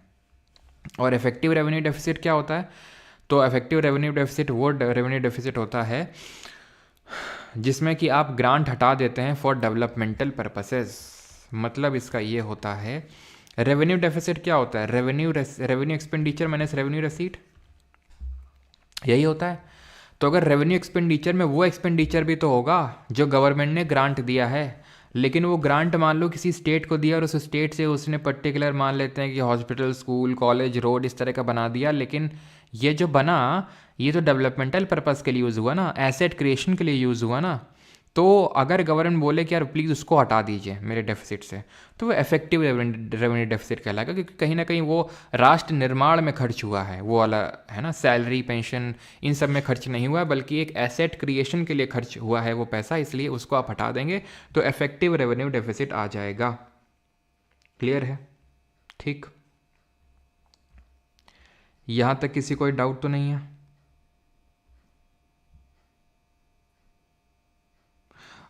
पिगोवियन टैक्स क्या होता है? चलो पिगोवियन टैक्स भी बता रहे हैं अभी, ठीक है, वही आगे पढ़ने वाले हैं। जीएसटी की अगर बात करें तो ये 101 कॉन्स्टिट्यूशनल अमेंडमेंट एक्ट से आया था, ठीक है, और 1 जुलाई 2017 से ऑपरेशनल हुआ था। बहुत सारे इनडायरेक्ट टैक्सेस की जगह पे लाया गया था। असम पहला स्टेट था जिसने कि जीएसटी बिल को रेटिफाई किया था। जीएसटी काउंसिल ज़रा कमेंट करके बताएंगे कि जो कॉन्स्टिट्यूशनल अमेंडमेंट का जो प्रोसीजर है ये हमने किस कंट्री के कॉन्स्टिट्यूशन से लिया है। GST council is a constitutional body under article 279A। 33 member होते हैं इसमें, 33 मेंबर होते हैं, 2 सेंटर से और 31 from different state and UTs. Chairman इसके हमारे फाइनेंस मिनिस्टर ही होते हैं, जो भी निर्मला सीतारमन जी हैं। अब डिफरेंट टाइप के हम टैक्स देखते हैं, ठीक है। तो सर चार्ज क्या होता है? सर चार्ज वो होता है एडिशनल टैक्स होता है ऑन टैक्स। जैसे फॉर एग्जांपल ये उन लोगों पे लगता है जिनकी इनकम बहुत ही ज़्यादा होती है, उन पे सर चार्ज लगता है कि भाई आपकी इनकम क्योंकि इतनी है, बहुत ज़्यादा है, मान लो 1 करोड़, 2 करोड़ है, 3 करोड़ है ना, 10 करोड़ है मान लो, तो भाई उन पे क्या है, टैक्स पे भी टैक्स लगता है कि एक सर्टेन पॉइंट पे जाके आप पर एडिशनल हम 4% लगा रहे हैं, ठीक है। ये किस पे लगता है? जो बहुत ज़्यादा अर्निंग कर रहा है। सेस टैक्स वो होता है, सेस जिसको बोलते हैं, ये एक डेफिनेट पर्पस के लिए लगाया जाता है। चार्ज ऑन एवरीवन, सब पे लगाया जाएगा, चाहे आपकी इनकम कम हो चाहे ज़्यादा हो, अगर आप टैक्स भर रहे हैं तो सेस सबको देना पड़ेगा। जैसे फॉर एग्जांपल गवर्नमेंट बोल दे कि भाई दिल्ली में पोल्यूशन बहुत हो रहा है, तो पोल्यूशन कम करने के लिए, दिल्ली से याद आया, दिल्ली में कुछ फेरबदल उलट फेर होने वाला सुना है? तो पॉल्यूशन को रोकने के लिए हम एक एक्स्ट्रा टैक्स लगाएंगे, मतलब एक एक्स्ट्रा आपसे पैसा चार्ज कर रहे हैं, एक्स्ट्रा टैक्स लगा रहे हैं, तो डेफिनेट पर्पज़ के लिए, फिर एजुकेशन को प्रमोट करने के लिए एक्स्ट्रा टैक्स गवर्नमेंट लगा सकती है, तो उसको सेस बोलते हैं। ये गवर्नमेंट जो लगाती है ये स्टेट के साथ शेयर नहीं करती, यानी कि राज्यों को इसका हिस्सा नहीं मिलता है। पिगोवियन टैक्स वो होता है जो लगाया जाता है to lower the negative externalities. इसका मतलब क्या होता है? नेगेटिव एक्सटर्नलिटीज़ का मतलब, नेगेटिव एक्सटर्नलिटीज़ का मतलब ऐसे मैंने बैच में तो समझाया था, बैच में मतलब जो भी हम लोगों ने MCQs किए थे आई थिंक परसों, है ना, तो मैं फिर से आपको समझाता हूँ। एक्सटर्नलिटी का मतलब होता है कि एक्सटर्नलिटी 2 तरह की हो सकती है, नेगेटिव और पॉजिटिव। इसका मतलब ये होता है कि जैसे फॉर एग्जांपल यहाँ पर मैं बैठ के क्लास ले रहा हूँ, ठीक, तुम लोगों ने तो पे किया है, क्लास देख रहे हो, कुछ लोग, बहुत लोगों ने नहीं पे किया होगा, फ्री में ले रहे होंगे, लेकिन कोई नहीं, ठीक है। मान लो कि मेरे जो मैं रूम में पढ़ा रहा हूँ उसके बगल वाले रूम पे एक कोई और बंदा है, ठीक है, पढ़ा लिख रहा है। अब उसका तो मेरे से डायरेक्ट कोई लिंक नहीं ना तो उसने मुझे पे किया है, ना तो मैं उसके लिए पढ़ा रहा हूँ, मैं पढ़ा तो तुम्हें रहा हूँ, ठीक है। साइड में मेरे से कोई इफेक्ट हो रहा है, मेरे काम की वजह से अगर कोई इफेक्ट हो रहा है उसको एक्सटर्नलिटी बोलते हैं। अब वो इफेक्ट पॉजिटिव तरीके से हो रहा है तो पॉजिटिव एक्सटर्नलिटी, और अगर नेगेटिव तरीके से हो रहा है तो नेगेटिव एक्सटर्नलिटी। जैसे अगर वो बंदा पढ़ रहा है जेई एग्ज़ाम के लिए, JEE एग्ज़ाम के लिए, तो JEE वो एग्ज़ाम जूनियर इंजीनियर एग्ज़ाम के लिए नहीं, ठीक है, उसके लिए पढ़ रहा होगा तो उसके लिए पॉजिटिव एक्सटर्नलिटी होगी। लेकिन वो JEE एग्ज़ाम के लिए पढ़ रहा है, IIT JEE के लिए, तो उसके लिए क्या ही मतलब, क्या ही पिगोवियन टैक्स, सेस टैक्स, उसके लिए तो कोई मतलब का नहीं है फिजिक्स केमिस्ट्री मैथ्स के अलावा। तो उसके लिए वो नेगेटिव एक्सटर्नलिटी इसलिए हो जाएगा क्योंकि मैं उसको डिस्टर्ब कर रहा हूँ, मैं जोर जोर से बोल के तुम्हें पढ़ा रहा हूँ, लेकिन वो बेचारा बगल वाले रूम पे पढ़ नहीं पा रहा है। दूसरा केस ये कि वो बंदा SSC JEE के लिए प्रिपेयर कर रहा है, फिर मान लो SSC CGL के लिए, तो उसका तो फ्री में फ़ायदा हो रहा है ना, फ्री में फ़ायदा हो रहा है कि भाई उसको फ्री में GK पढ़ने को मिल रही है, तो पॉजिटिव एक्सटर्नलिटी है ना। अब ये क्यों लगाया जाता है? जैसे मान लो कोई फैक्ट्री है, अब फैक्ट्री के आसपास जो लोग रह रहे हैं उनका मान लो कि पानी दूषित हो रहा है, हवा दूषित हो रही है इस फैक्ट्री की वजह से, तो गवर्नमेंट उसके लिए अलग से टैक्स लागी, पिगोवियन टैक्स, इस नेगेटिव एक्सटर्नलिटी को कम करने के लिए उस टैक्स का पैसा यूज़ करेगी उस नेगेटिव एक्सटर्नलिटी को न्यूट्रलाइज करने के लिए। तो जो एक्सटर्नलिटी है वो पॉजिटिव भी हो सकती है और नेगेटिव भी हो सकती है। मैंने आपको समझा दिया कैसे। ठीक, ख़त्म हो गया यार अब तो लेक्चर।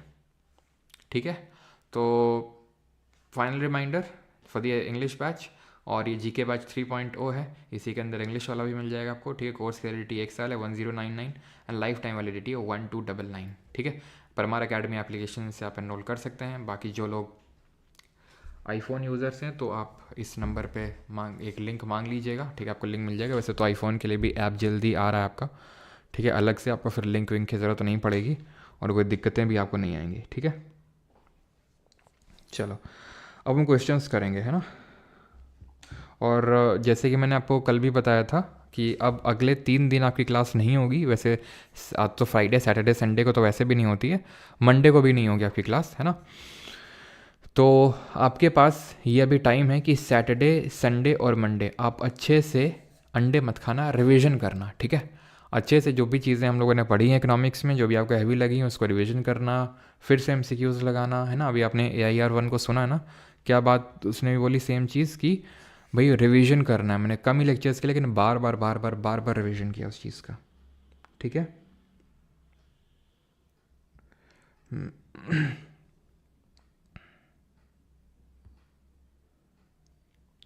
पड़ोसी देश को जो एड देते हैं ना, वो यदुवंशी ऋतिक जी बैलेंस ऑफ पेमेंट करके भी एक चीज़ होती है, वहाँ पर देखेंगे। ठीक है, जो इम्पोर्ट एक्सपोर्ट से मेनली डील करता है।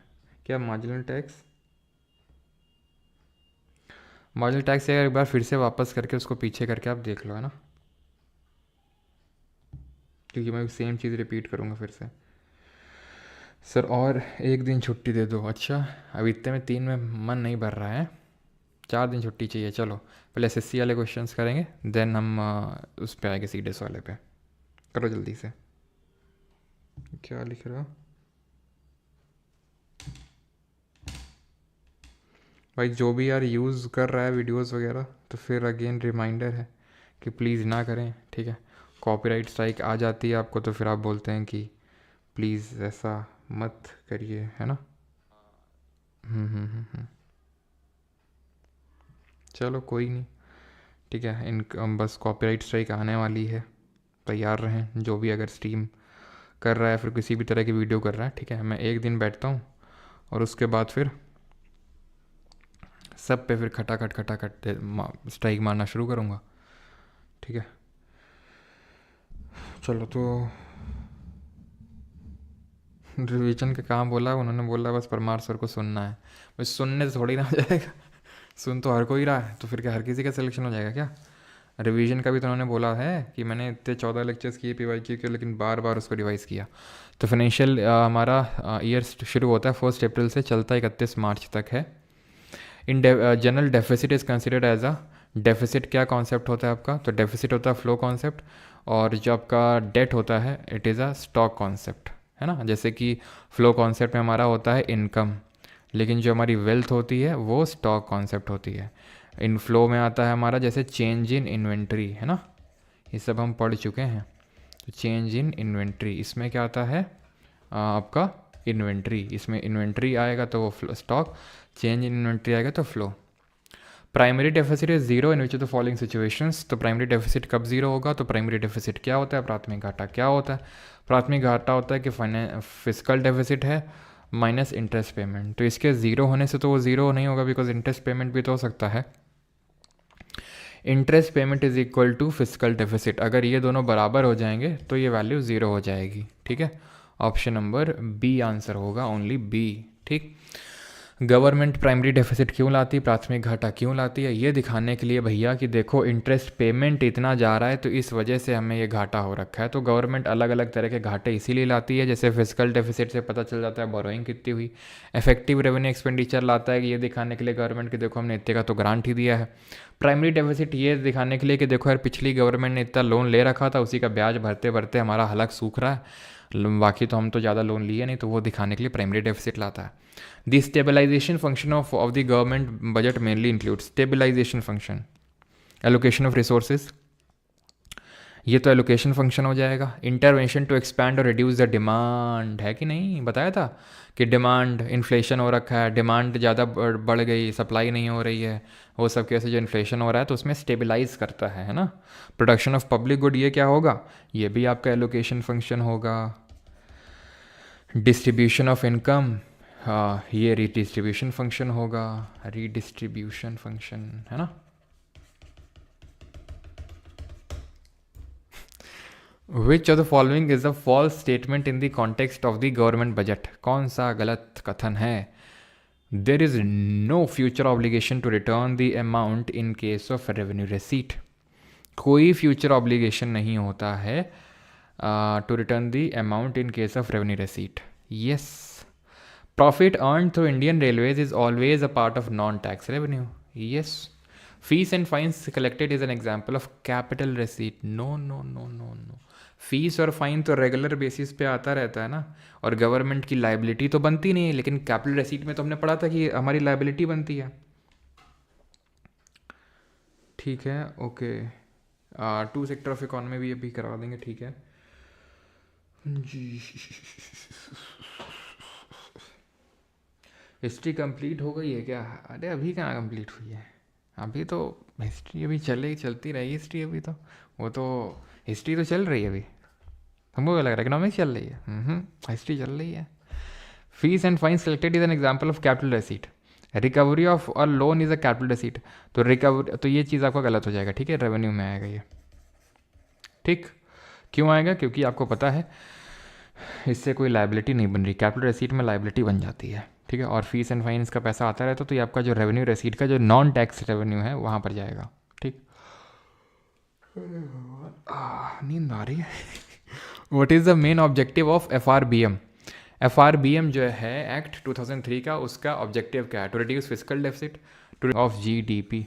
अच्छा, एक चीज़ यहाँ पर नोट करना, या तो यहाँ पर नोट कर लो क्योंकि फिर नोट्स में भी ऐड हो जाएगा ना, यहाँ पर ऐड कर लो। क्या चीज़ है? एंड दैट इज़ कि FRBM जो एक्ट है, physical responsibility budget management act, FRBMA of 2003, कृषि घाटा है that can not that should का, उसका ऑब्जेक्टिव क्या है? To reduce physical deficit, to reduce subsidies, to increase excise duty, या फिर to increase exports, to reduce physical deficit. FRBM ने एक टारगेट रख रखा है, गवर्नमेंट को टारगेट दे रखा है कि आपका जो फिजिकल डेफिसिट है, जो राजकोषीय घाटा है, दैट शुड नॉट एक्सीड और should be less than 3.3% something of GDP।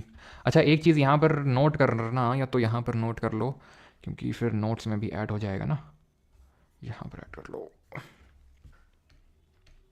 क्या चीज़ है? एंड दैट इज़ कि FRBM जो एक्ट है, physical responsibility budget management act, FRBMA of 2003, तो हैज़ मैंडेटेड द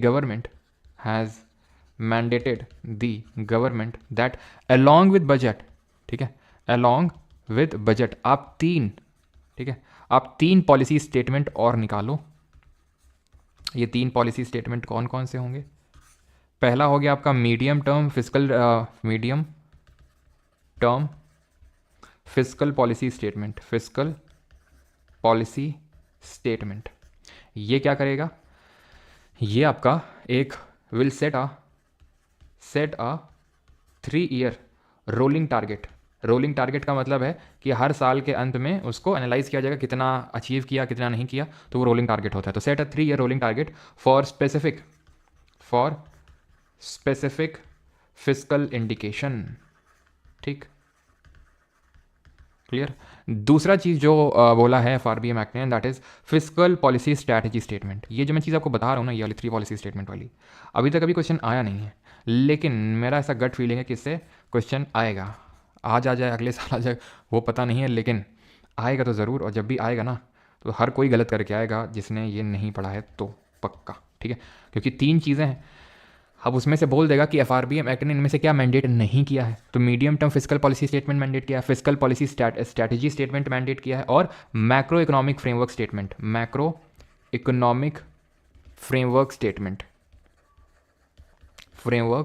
स्टेटमेंट यहाँ पर मैंडेट किया है।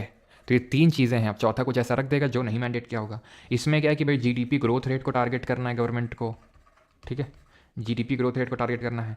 यहाँ पे it sets priorities set priorities of government, कि भाई आप अपनी प्रायोरिटीज़ निर्धारित करके चलो कि ये चीज़ प्रायोरिटी जीडीपी ग्रोथ रेट का वो निर्धारित करके चलो कि कितना भाई आपको टारगेट क्या रखना है, और 3 साल का रोलिंग टारगेट रख के चलो। वो medium term fiscal policy statement का पार्ट होगा, ठीक है। 3 साल का वो रोलिंग प्लान टाइप होगा, ठीक है।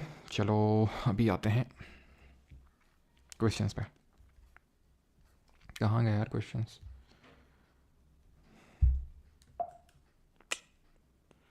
अच्छा, इससे स्लाइड क्रिएट हो जाता है क्या?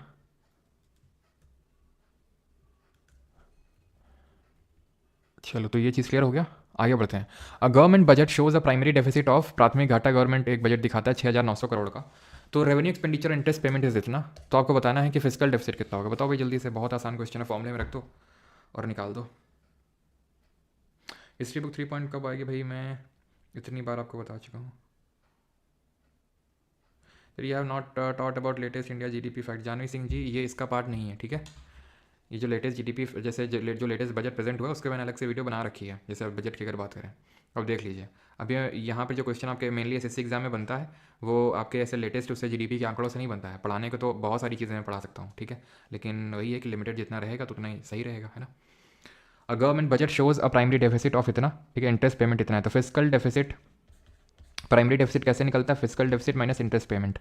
तो प्राइमरी डेफिसिट है कितना? 6,900 करोड़ का। फिजिकल डेफिसिट हमें निकालना है, इंटरेस्ट पेमेंट है 400 करोड़ का, तो ये उधर जाएगा तो जुड़ जाएगा, 7300 करोड़ आ जाएगा। Option number D. Recovery of loan and advance borrowing are an example of, तो लोन की रिकवरी कर रहे हैं आप, ठीक है, लोन का रिकवरी कर रहे हैं तो एक कैपिटल रिसीट में आ जाएगा आपका, ठीक है, क्लियर। और आ जाते हैं इसमें आपका 6,000 कहाँ से 6500 करोड़ कहाँ से निकाले भैया? ये सब कौन से कड़ी लगा दिए इसमें?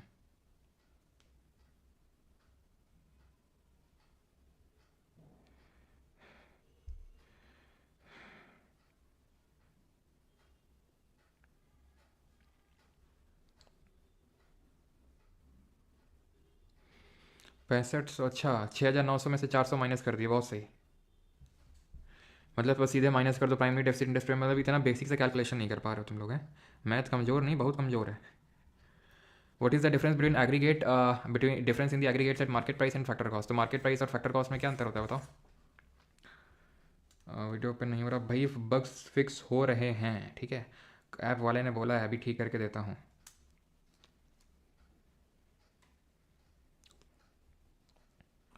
भाई बोरोइंग इनकम टैक्स से ज़्यादा कैसे का मतलब क्या? अभी ज़्यादा है तो है, ठीक है, अब ज़्यादा गवर्नमेंट बोरो करती है उससे ज़्यादा, ठीक है। चलो, तो आपका क्या होता है? Net indirect tax, option number C. C सबका सही। 32 का ए कैसे बोल रहे हो भैया? डिप्रिसिएशन क्या बोल रहे हो? डिप्रिसिएशन कहाँ से आ जाएगा, हैं? डिप्रिसिएशन आपका कैपिटल वो होता है कि भाई कैपिटल गुड्स हैं उसमें डिप्रिसिएशन क्लेम होता है। Dash is defined as the excess of total expenditure over total receipt. अब नेट इनडायरेक्ट टैक्स पढ़ाया था ना मैंने आपको कि इनडायरेक्ट टैक्स माइनस सब्सिडी होती कि नहीं होती है? माइनस ही तो करते हैं कि भाई अगर फैक्टर कॉस्ट निकालना है मार्केट प्राइस में तो नेट इनडायरेक्ट टैक्स घटा देंगे, या फिर इनडायरेक्ट टैक्स घटा के सब्सिडी जोड़ देंगे। Is defined as excess of total expenditure over total receipt excluding the borrowing. तो ये क्या होता है? फिजिकल डेफिसिट, जिसमें आप बोरोइंग हटा देना है आपको। बोरोइंग हटाते ही आपको पता चल जाएगा कि भाई कितना आपने बोरोइंग कर रखा है, बिकॉज बजट में तो बजट डेफिसिट में तो आपने जीरो दिखा दिया। Expenditure of the government on health facilities education and fixed asset acquisition is termed as. तो हेल्थ फैसिलिटी हो गया आपका, एजुकेशन हो गया, फिक्स्ड एसेट, तो ये सब आते हैं आपके नॉन प्लान रेवेन्यू। भाई हेल्थ एजुकेशन, ठीक है, ये सब एक second health facilities education fixed asset, asset acquisition हो रहा है तो कैपिटल आएगा आपका, ठीक है, कैपिटल एक्सपेंडिचर, क्योंकि एसेट बनाया जा रहा है यहाँ पे, ठीक है। यहाँ पर रेवेन्यू एक्सपेंडिचर में तो डे टू डे एक्सपेंसेस आते हैं, ग्रांट दे दिया, इंटरेस्ट दे दिया, सैलरी दे दिया, वेजेस दे दिया, पेंशन दे दी, सब्सिडी दे दी, वो सब आता है, कोई एसेट क्रिएट नहीं होता। Which of the following are the major objectives of the government engage in the budgetary process? तो मेजर ऑब्जेक्टिव क्या होते हैं? Stabilising the level of aggregate demand in the economy, redistributing incomes of people, MTS 2024 का है, redistributing in incomes of people as per constitutional principle, floating schemes to appeal citizens, या फिर allocating funds to areas, ये ठीक है। तो 3 function हमने पढ़े हैं, ठीक है, A, B और D। ABD अबार्ड कहाँ है? Option number C. Stabilisation function, redistribution function और एलोकेशन फंक्शन पढ़े थे, उसी पे सीधे क्वेश्चन है, which of the following is not a part of the capital receipt, इनमें से कौन सा पार्ट कैपिटल रेसीट का यानी पूंजीगत प्राप्ति का नहीं होता है, not a part of capital receipt. तो डिसइन्वेस्टमेंट होता है, रिकवरी ऑफ लोन होता है, टैक्स का पैसा और नॉन टैक्स का पैसा आपका जो है वो कैपिटल रेसीट में आता है, बोरोइंग करी कैपिटल रेसीट में आएगा। What is the revenue deficit, question खुद से करें चाहे भले टाइम लगे, क्वेश्चन खुद से करें चाहे भले टाइम लगे, तभी मेन चीज़ होगा, तभी आपका जो फील है, फील फैक्टर वो बनेगा, ठीक है। चलो भाई, तो यहाँ पर अगर हम बात करेंगे the revenue deficit is a government budget, तो excess of expenditure over revenue excluding interest payment on debt. भाई इसमें रेवेन्यू डेफिसिट में इंटरेस्ट पेमेंट वगैरह सब इंक्लूडेड होता है, ठीक है, ऐसा कुछ एक्सक्लूडेड नहीं होता। Option number D, excess of expenditure over revenue including revenue deficit, ठीक है। Which country first introduce zero based budgeting, तो जीरो बेस्ड बजटिंग क्या होता है। अच्छा, जीरो बेस्ड बजटिंग से याद आया, एक याद रखना कि जेंडर सेंसिटिव बजट कब प्रेजेंट किया गया था सबसे पहले।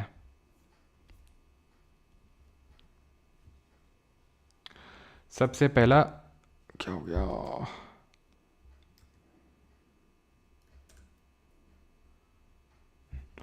जेंडर सेंसिटिव बजट जहां पर विमेंस के लिए अलग से पैसे का एलोकेशन किया गया था, उसको बोलते हैं जेंडर सेंसिटिव बजट, जहां पर विमेंस के लिए एलोकेशन किया गया था अलग से। तो ये 2005 और 6 का था जो बजट था, ठीक है, ये ध्यान रखेंगे। तो ज़ीरो बेस्ड बजटिंग है कि भाई सब ज़ीरो से शुरू कर रहे हैं, ठीक है, नए सिरे से सारी चीज़ शुरू करी जाती हैं। ये यूएसएस ने स्टार्ट किया था 1961 ऑनवर्ड्स, ठीक है। तो ज़ीरो बेस्ड बजटिंग का मतलब क्या होता है, मेन ऑब्जेक्टिव क्या होता है एमटीएस 2024, ये क्वेश्चन कहाँ का था, सीएचएसएल 2023 का। ग्रांट को बताने के लिए बोले तो बता तो दिए हैं ग्रांट को कि ग्रांट क्या होता है। ग्रांट बिना किसी मतलब कोई लाइबिलिटी क्रिएट नहीं करता है आपकी।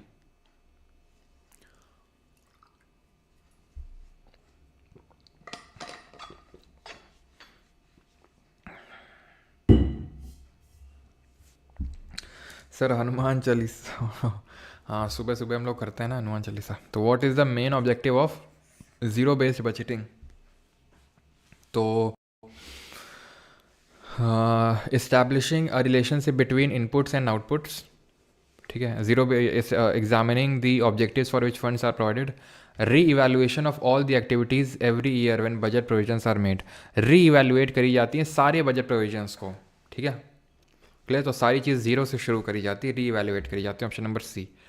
40th, which of the following is an example of capital receipt of in the government budget, तो कैपिटल रेसीट का पार्ट क्या होता है, पूंजीगत आय, गवर्नमेंट बॉन्ड की sale, income from government owned enterprise. Income कभी हो ही नहीं सकती क्योंकि इनकम तो रिकरिंग होती है, हर महीने आती रहती है, तो ये रेवेन्यू वाले साइड में जाता है। टैक्स वाला पैसा रेवेन्यू वाले इसमें जाएगा, ग्रांट वाला रेवेन्यू वाले में जाएगा।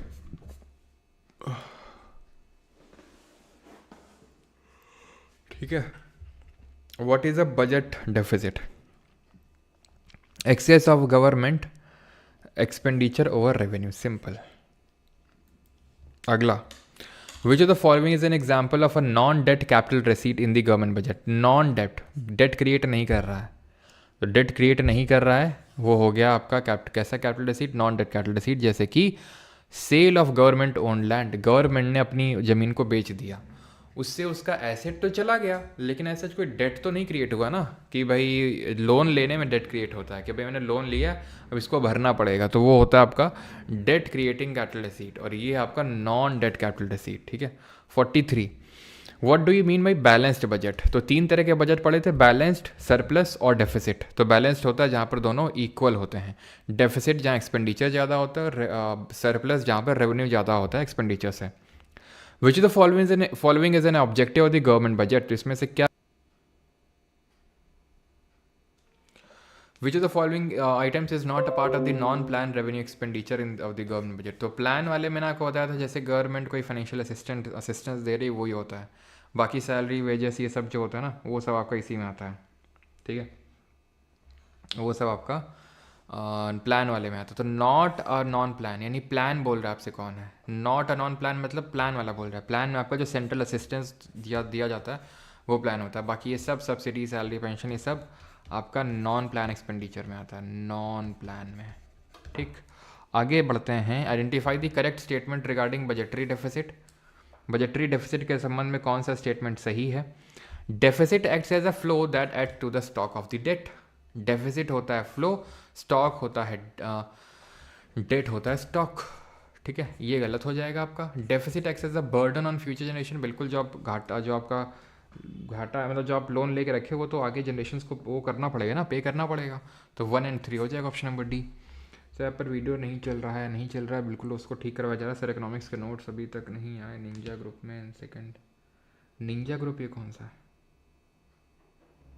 ये निंजा ग्रुप कौन सा है भाई सौम्य? किसी और ग्रुप में तो नहीं पहुंच गई आप? निंजा ग्रुप में सेकंड क्लास से अभी तक। भैया ऐप में कोर्स लिया करो कहीं और से ले लिए होगे ना, तो वही निंजा ग्रुप हमको लग रहा है तुम बता रहे हो निंजा ग्रुप। काफ़ी लोग को ऐसा लगता है कि वो भैया वो निंजा विंजा ग्रुप सब छोड़ दो। ऐसा ही होगा, एक नोट्स मिलेंगे फिर बाकी के नोट्स नहीं मिलेंगे, और जो 50 रुपये 100 रुपये में जो पूरा कोर्स लिए वो सब फालतू चला जाएगा। निंजा हटोरी क्यों भाई? ये निंजा ग्रुप कौन सा ग्रुप है? आगे है सीबीआईसी के central board of indirect taxes and customs, इसी डिपार्टमेंट में भी आप लगोगे है ना, सीजल के थ्रू। सर आप कानपुर में कहाँ से हैं? कानपुर में जो है एक जगह पड़ती है। सर आप पे वीडियो नहीं चल रहा है, क्या बात कर रहे हो? Which of this is one of the functions of the government budget. Budget का फंक्शन 3 पढ़े थे, allocation, redistribution and allocation, redistribution, stabilisation. तो option number C. Which of the following is not included in the operating surplus. तो operating surplus हमने पढ़ा था जब हमने 3 मेथड पढ़े थे नेशनल इनकम को कैलकुलेट करने के लिए, राष्ट्रीय आय। अच्छा, सबसे पहली बार नेशनल इनकम किसने कैलकुलेट करी थी इंडिया में? इसका कॉन्सेप्ट किसने दिया था, किसी को पता है? हिस्ट्री मैंने पढ़ाया था। तो इसमें 3 मेथड पढ़े थे। वैल्यू एडेड मेथड, ठीक है, जिसको प्रोडक्ट मेथड या आउटपुट मेथड बोलते हैं। एक हमने पढ़ा था एक्सपेंडिचर मेथड, और एक हमने पढ़ा था इनकम मेथड। 3 मेथड पढ़े थे। वैल्यू एडेड मेथड, ठीक है, जिसको प्रोडक्ट मेथड या आउटपुट मेथड बोलते हैं। एक हमने पढ़ा था एक्सपेंडिचर मेथड, और एक हमने पढ़ा था इनकम मेथड। ठीक है, ये तो हमने समझ लिया था, ये हमने चिंगम से याद किया था, चिंगम से, है ना। Consumption expenditure, investment, government expenditure, export minus import, ये था आपका ऑपरेटिंग सरप्लस। यहाँ पर मैंने आपको बताया था ऑपरेटिंग सरप्लस, जिसमें कि आपका आता है क्या, क्या आता है आपका? प्रॉफिट नहीं आता है। प्रॉफिट, एक second, not in the operating surplus, ठीक है, तो आपका प्रॉफिट नहीं आएगा। Rent, interest, wages in cash, ये सब आ जाएंगे आपके, ठीक है।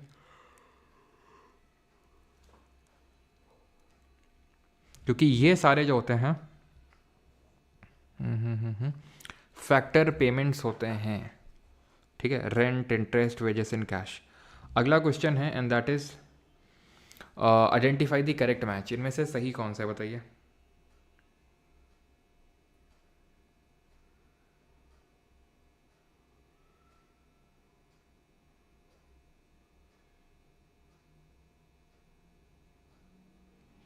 Pension to retired government employees, revenue receipt, yes. Purchase of machinery, आप खरीद रहे हो, नहीं कि आप एक एसेट बना रहे हो, ठीक है।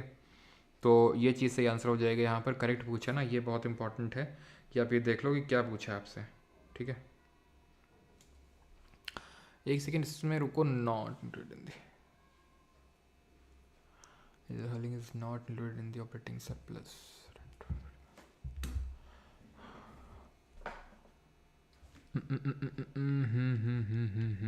वही तो वेजेस इन कैश होगा, ठीक है। ऑपरेटिंग सरप्लस होता है काइंड ऑफ जैसे कि आप बिना डायरेक्ट इन्वॉल्वमेंट के जो आप पैसा कमा रहे हो, जो पैसा ब्याज में दे के, जैसे पैसा आपने जो ब्याज में दिया है उससे आप कमा रहे हो, ठीक है। फॉर एग्जांपल आपने कोई पैसा लोन में दे रखा है तो आप उससे ब्याज कमाओगे। आपने अपनी कोई लैंड यानी कि ज़मीन गिरवी रख रखी है और रेंट कमाओगे, ठीक है। या फिर अगर आप एंटरप्रेन्योर हो तो आप प्रॉफिट कमाओगे। तो ये सब ऑपरेटिंग सरप्लस में आते हैं आपके। वेजेस जो भत्ता मिलता है वो ऑपरेटिंग सरप्लस नहीं होता है, ठीक है। Operating surplus is like excess revenue generated by a business या बिजनेस मतलब या तो अपने लैंड रेंट में लैंड दे रखा है, या फिर पैसा दे रखा है, या अपने या तो आप एंटरप्रेन्योर हो, ठीक है। तो ऑपरेटिंग सरप्लस में ध्यान रखना रेंट, प्रॉफिट और इंटरेस्ट आता है, वेजेस इन कैश नहीं आता है, ठीक।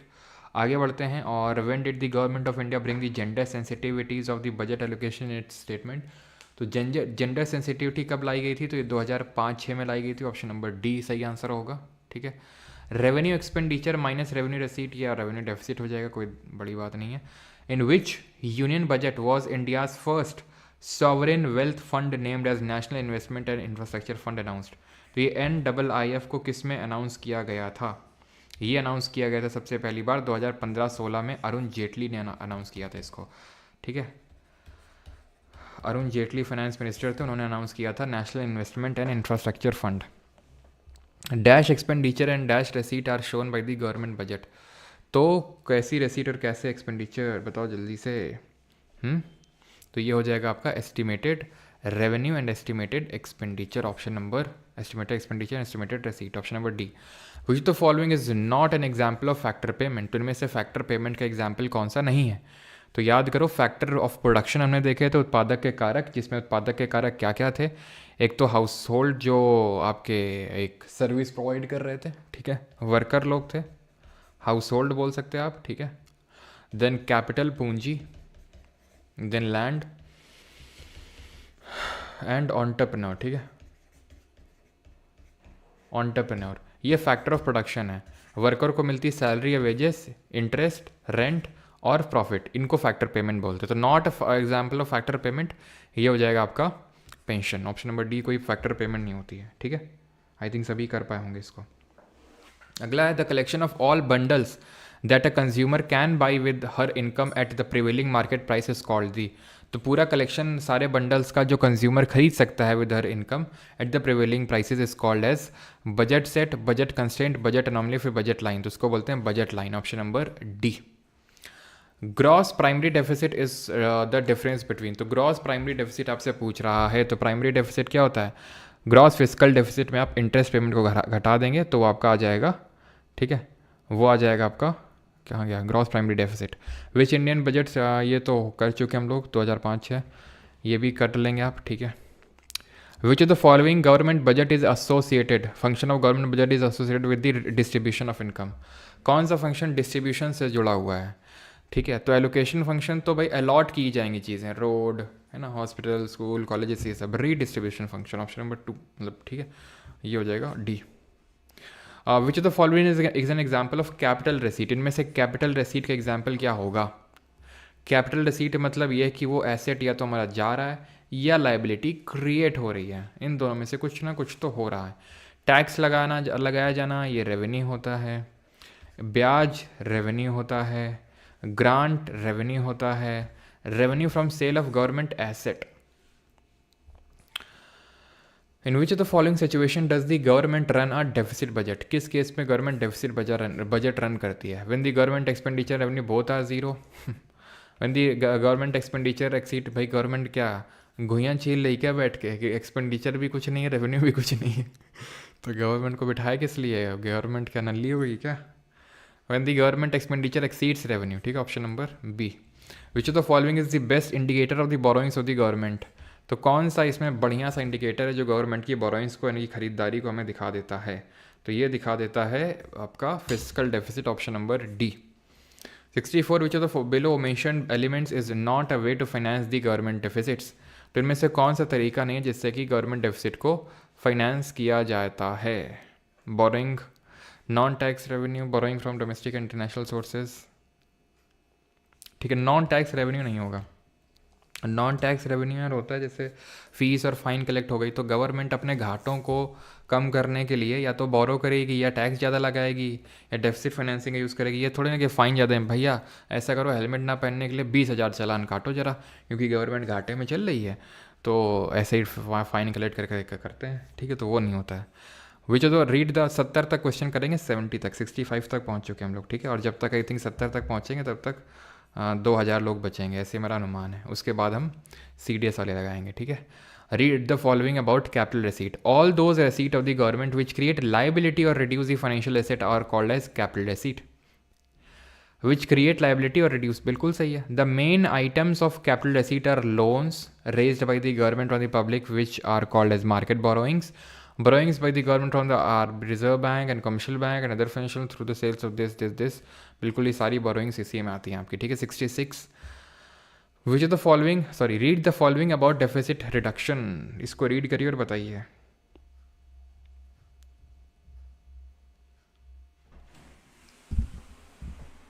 ठीक है, तो government deficit can be reduced by increase in taxes or reduction in the expenditure. Deficit reduction, तो government deficit can be reduced by an increase in taxes, बिल्कुल सही है। टैक्स गवर्नमेंट बढ़ाएगी तो गवर्नमेंट का घाटा कम हो जाएगा क्योंकि उसको कलेक्शन ज़्यादा होने लगेगा। In India the government has been trying to increase tax revenue with greater reliance on direct taxes। Government क्या कर रही है, has been trying to increase the tax revenue with greater reliance on direct taxes, ठीक है, बिल्कुल सही है, ठीक है। Option number B, which type of expenditure refers to the expenses that do not lead to creation of physical और financial assets. किस तरह के एक्सपेंडिचर होते हैं जिससे कोई एसेट नहीं बनता है, ये होते हैं हमारे रेवेन्यू एक्सपेंडिचर। कोई एसेट क्रिएशन नहीं होता है रेवेन्यू एक्सपेंडिचर से।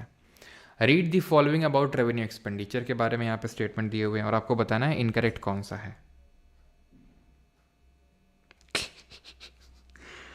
बादल कुमार एकदम पकड़ रहे हो सीधा है।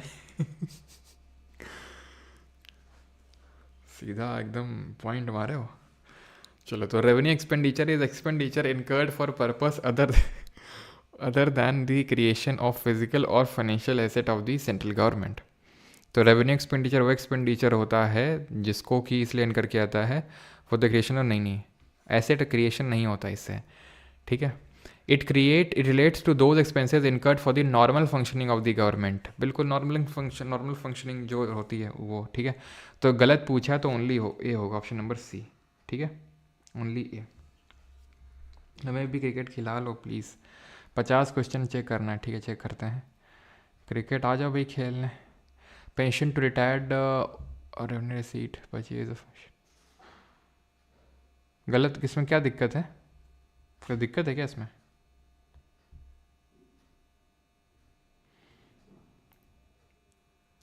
अपलोड हो जाएंगे, इकोनॉमिक्स के नोट में करवाता हूँ, ठीक है। Not a component of revenue receipt, इनमें से एक सेकंड में, चलो बोल ही देता हूँ, सेकंड को।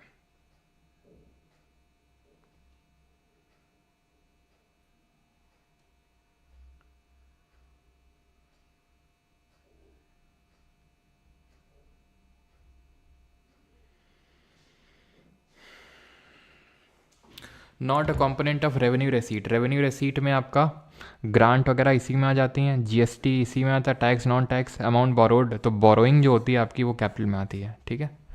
And the last one is this, calculate the revenue receipts from the following information. Revenue deficit इतना है, जीडीपी रेवेन्यू एक्सपेंडिचर इतना है, तो आई थिंक अभी ये मैंने निकालना आपको सिखाया नहीं ना सर। क्वेश्चन नंबर 50 ऑप्शन क्या भाई, 50 में क्या दिक्कत है?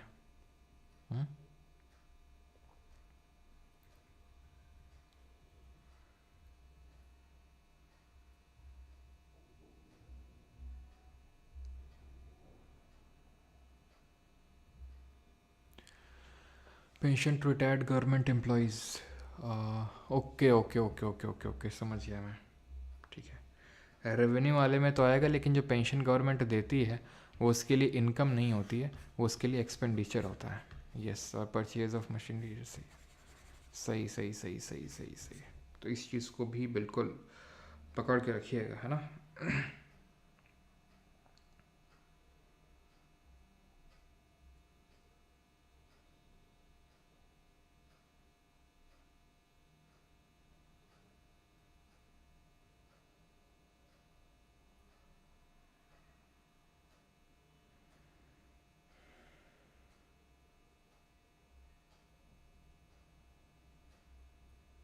आपका इसमें ओनली बी होगा, ठीक है। चलो अभी सी डी एस के क्वेश्चन कर लिए जाए, फिर बताओ जल्दी से। सी डी एस के क्वेश्चन कर लेते हैं, बाकी एस एस सी के तो हमने काफ़ी कर लिया, अब थोड़े सी डी एस के ट्राई कर लेते हैं, ठीक है। पहला क्वेश्चन करिए, the proceeds from disinvestment are included, तो जो प्रोसीड्स होंगे डिस इन्वेस्टमेंट के वो किस में इंक्लूड होंगे?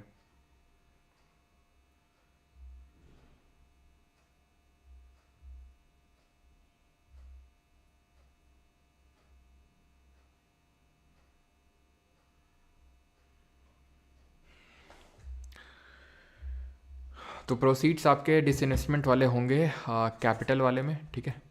जीएसटी क्या है? एक डेस्टिनेशन बेस्ड कंजम्पशन टैक्स है, ओरिजिन बेस्ड प्रोडक्शन टैक्स है, डेस्टिनेशन बेस्ड सेल्स टैक्स है, या फिर origin based tax on sales transaction. तो जीएसटी एक जब आप कंजम्पशन करते हो, कोई चीज़ खरीदते हो, तब लगाया जाता है, ठीक है, डेस्टिनेशन पे, ठीक है। Physical deficit in the union budget means, तो फिजिकल डेफिसिट का मतलब क्या है, करिए जल्दी से।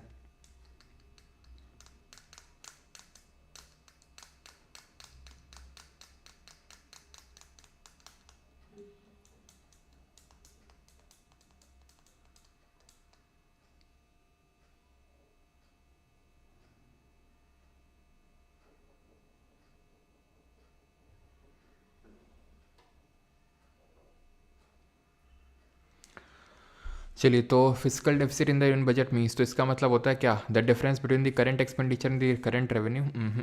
Net increase in the borrowings of the union government from the reserve bank of India. भाई बोरोइंग को दिखाता है, लेकिन सारी बोरोइंग होती है, ऐसा थोड़ी ना कि जो आरबीआई से ले रखा है बस वही।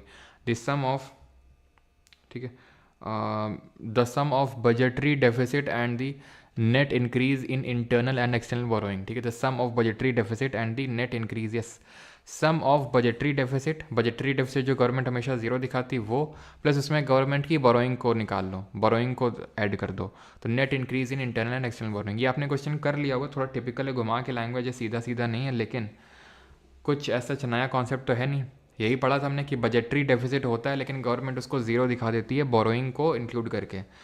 लेकिन आप बजट डेफिसिट को ले लो, प्लस उसमें गवर्नमेंट की बोरोइंग को ले लो, ठीक है, वो दोनों। Consider the following statement. Burden of tax on a commodity is independent of who it is explicitly imposed upon. Burden of tax on a commodity is independent of who it is explicitly imposed upon. Yes. A burden of tax on a commodity depends on the slope of the demand and supply curve. ये भी सही है, दोनों ही सही है आपके, option number C, both 1 and 2, ठीक है। अगला है fifth, arrange the following sources of revenue of the central government in ascending order. बढ़ते हुए ऑर्डर में लगाना है, सीए 2024 का क्वेश्चन है, लगाओ जल्दी से। तो हमने पढ़ा था कि भाई सबसे ज़्यादा कलेक्शन जो गवर्नमेंट को होता है वो जीएसटी से होता है, देन कॉरपोरेशन टैक्स आएगा आपका, तो ये वाला हट जाएगा आपका। और कस्टम ड्यूटी 8% इस बार आया था, और एक्साइज ड्यूटी 5%, तो पिछली बार भी आई थिंक यही होगा, यही मान के चलते हैं, और आंसर होगा आपका ऑप्शन नंबर ए, ठीक। नाउ ये काफ़ी लंबा चौड़ा सा क्वेश्चन है।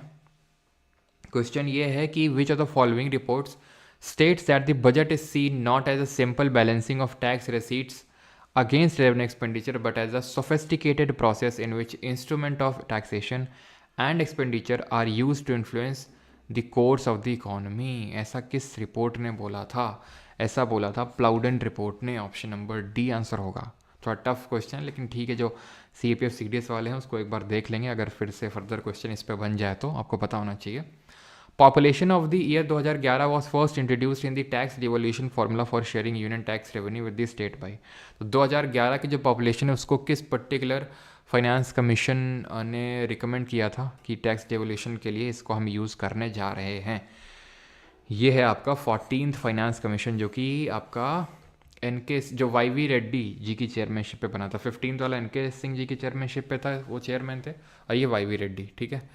Which of the following is a part of the capital receipt of the government of India. इसी बार का CAPF का क्वेश्चन है, कैपिटल रेसीट का पार्ट कौन सा है? कैपिटल रेसीट, तो disinvestment is a capital receipt, interest आपका रेवेन्यू है, small saving net market borrowing, borrowing भी होगा आपका, ठीक है। तो 1 स्मॉल सेविंग भी आप कंसिडर कर सकते हो, 1, 3 and 4, ठीक है, 1, 3 and 4 option number D. Interest payment तो होने वाला नहीं, क्योंकि वो तो उसमें आता है आपका, तो ये दोनों आप आराम से लिमिट कर सकते थे। The increase in private investment spending induced by the increase in government spending, तो जो प्राइवेट इन्वेस्टमेंट में इंक्रीज हो गया है due to increase in the government spending, उसको बोलते हैं क्राउडिंग इन डेफिसिट फाइनेंसिंग, या फिर क्राउडिंग आउट, या फिर पंपिंग आउट। तो ये तो डेफिसिट को फाइनेंस करने के लिए जो पैसा डाला जाता है वो होता है, ये है क्राउडिंग इन, ठीक है। अगर पैसा घट रहा है, इन्वेस्टमेंट घट रहा है, तो क्राउडिंग आउट, और अगर इन्वेस्टमेंट बढ़ रहा है तो क्राउडिंग इन, ठीक है, क्लियर। अगला है यश गौतम सर, आज गुलाब किसको दोगे बेटा? बताते हैं अभी तुमको गुलाब किसको देंगे। Who among the following first mooted the idea of deficit financing. Deficit financing का आइडिया सबसे पहली बार किसने दिया था? तो ये आइडिया दिया था फादर ऑफ मैक्रो इकोनॉमिक्स कहे जाने वाले जनरल थ्योरी ऑफ एम्प्लॉयमेंट किताब लिखने वाले इंग्लैंड के इकोनॉमिस्ट जॉन मेनार्ड केनिश, और इनकी किताब का नाम बताओ। और हाँ, अगर कभी कभी आपसे क्या होता है ना कि फादर ऑफ माइक्रो इकोनॉमिक्स जब पूछता है तो एडम स्मिथ मैंने बताया था, अगर एडम स्मिथ ऑप्शन में ना होंगे तो एल्फ्रेड मार्शल भी हो सकते हैं ऑप्शन में, ठीक है। तो इनका भी नाम थोड़ा सा ध्यान रखना सर। अगला है 14th, which of the following items is not covered under GST, ठीक है। तो नॉट कवर्ड अंडर जीएसटी, इनमें से जीएसटी में कौन कवर्ड नहीं है? Cosmetics, medical grade oxygen, jewellery या फिर पेट्रोल। तो आपका हमने देखा था कि पेट्रोल कवर्ड नहीं है, ऑप्शन नंबर डी, ठीक है। चलो अगला है the contraction of private investment. आप देख रहे हो कॉन्ट्रैक्शन हो रहा है प्राइवेट इन्वेस्टमेंट का, spending due to deficit spending by the government, क्योंकि गवर्नमेंट कम स्पेंड कर रही है तो वहाँ से प्राइवेट से कम आ रहा है। अब देख लो इसी तरह क्वेश्चन है कि नहीं, सीडीएस 2021 और वही सेम क्वेश्चन सीडीएस 2023 में रिपीट किया है बिल्कुल। वेल्थ ऑफ नेशंस, हाँ। चलो तो क्या आंसर होगा? क्राउडिंग आउट हो जाएगा, उसका क्राउडिंग इन था। तो which of the following expenditure is subtracted from physical deficit to arrive at primary deficit. ये भी सीडीएस 2023 का कि हम प्राइमरी डेफिसिट फिजिकल डेफिसिट से क्या घटाते हैं प्राइमरी डेफिसिट के लिए। ऐप एरर आ रहा है, ठीक हो जाएगा अभी, ठीक है। इंटरेस्ट पेमेंट घटाते हैं हम। अगला है and that is this, which of the following statement regarding the GST is not correct. कौन सा सही नहीं है इसमें? आप पढ़ सकते हैं, ये काफ़ी टफ क्वेश्चन है वैसे तो। बताओ। क्राउडिंग आउट बिल्कुल।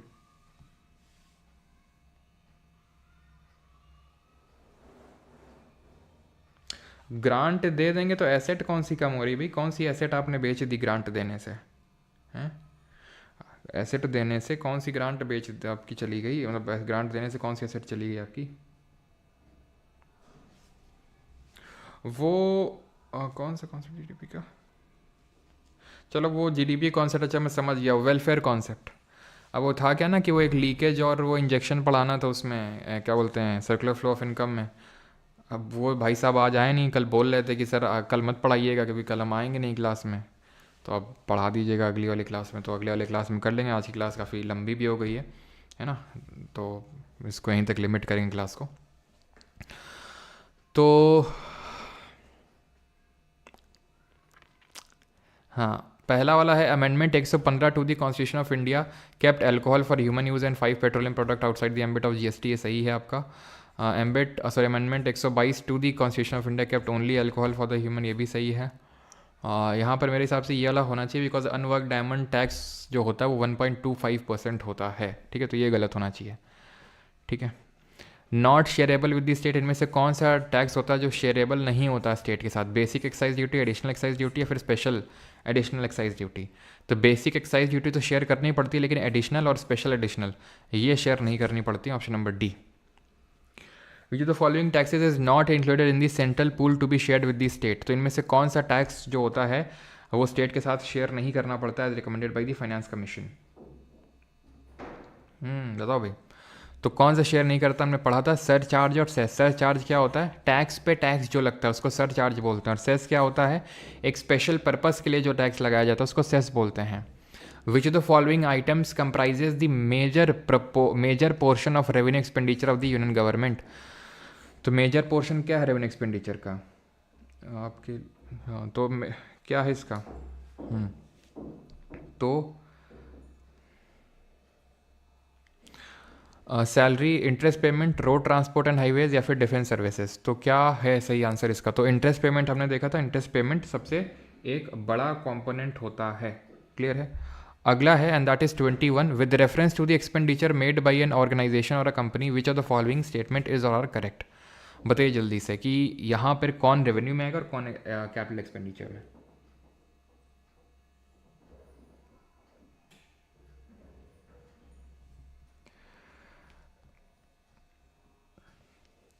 तो acquiring new technology is capital expenditure, yes, because यहाँ पर हम टेक्नोलॉजी एक्वायर कर रहे हैं, मतलब कि एसेट आ रहा है। Debt financing is considered capital expenditure. Debt financing is considered no no no no, debt की जो फाइनेंसिंग करेंगे that wouldn't be considered capital expenditure, वाली equity financing is considered revenue expenditure. उल्टा लिखा हुआ है यहाँ पर, जो डेट फाइनेंसिंग होती है वो आपका रेवेन्यू एक्सपेंडिचर होता है, ठीक है, और जो इक्विटी फाइनेंसिंग होगा वो आपका कैपिटल में आएगा। तो इस वजह से आपका ऑप्शन नंबर ए वन ओनली। और कितने क्वेश्चन है? बस एक क्वेश्चन और कर दो ये वाला बस।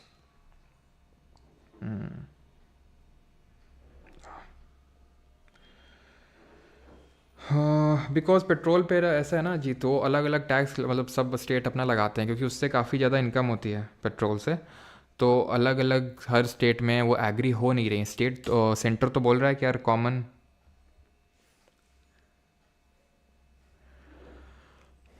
ठीक है कॉमन, मतलब कॉमन अगर सेंटर बोलता है कॉमन लगा दें, लेकिन स्टेट एग्री नहीं होते बिकॉज उनका एक बड़ा चंक ऑफ रेवेन्यू चला जाएगा इसलिए, ठीक है।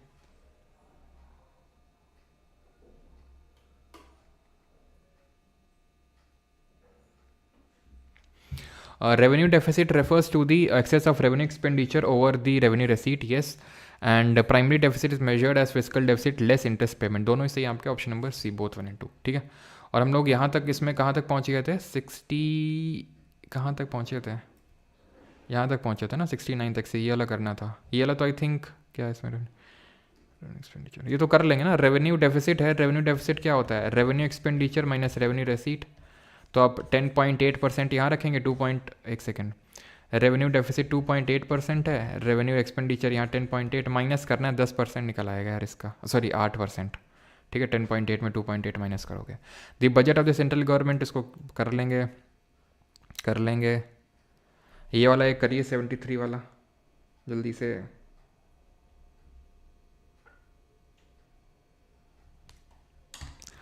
The budget reflects the vision, ठीक है। The budget reflects the vision of the government in fulfilling the aspirations of the people. The budget is the summary report of the financial performance of the government in power. The budget provides details of expenditure mated out by various union government ministries. तो पता है इस तरह के जब भी statements हों, ठीक है, तो ये होते हैं आपके काइंड ऑफ, हम बोल सकते हैं कि अफर्मेटिव स्टेटमेंट्स। कोई डेटा नहीं है, कोई फैक्ट नहीं है, कोई ऐसा no, never, not, none type नहीं है, ठीक है। तो ये चीज़ आपको ध्यान रखनी, इस तरह के जो स्टेटमेंट होते हैं वो जनरली सही होते हैं। The budget reflects the vision of the government का कोई डेटा है, कोई फैक्ट है, कोई एक्सट्रीम कीवर्ड है, कुछ नहीं है, ठीक है। The budget is the summary report, बिल्कुल समरी रिपोर्ट होती है, ठीक है, फाइनेंशियल परफॉर्मेंस की गवर्नमेंट की। The budget reports provides details of expenditure mated out, बिल्कुल ठीक है। कभी भी इस तरह के स्टेटमेंट में शक नहीं करते हैं, ठीक है। अफर्मेटिव स्टेटमेंट्स होते हैं ये, कि इसमें कोई डेटा, कोई फैक्ट इस तरह का नहीं है ना।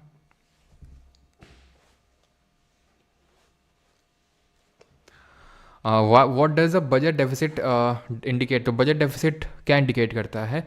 Government spending exceeds the government revenue, option number A, ठीक है।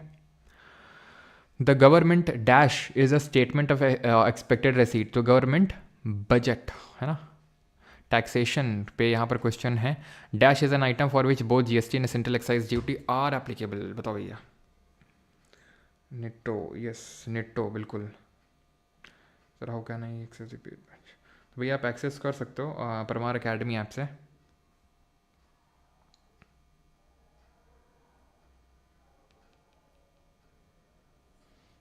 टूर्नामेंट कल से शुरू है शुरू करेंगे, तुम्हें इनविटेशन लेटर में भेजेंगे आज टेलीग्राम पे, ठीक है सभी लोगों को इनविटेशन लेटर आएगा टेलीग्राम पे आज।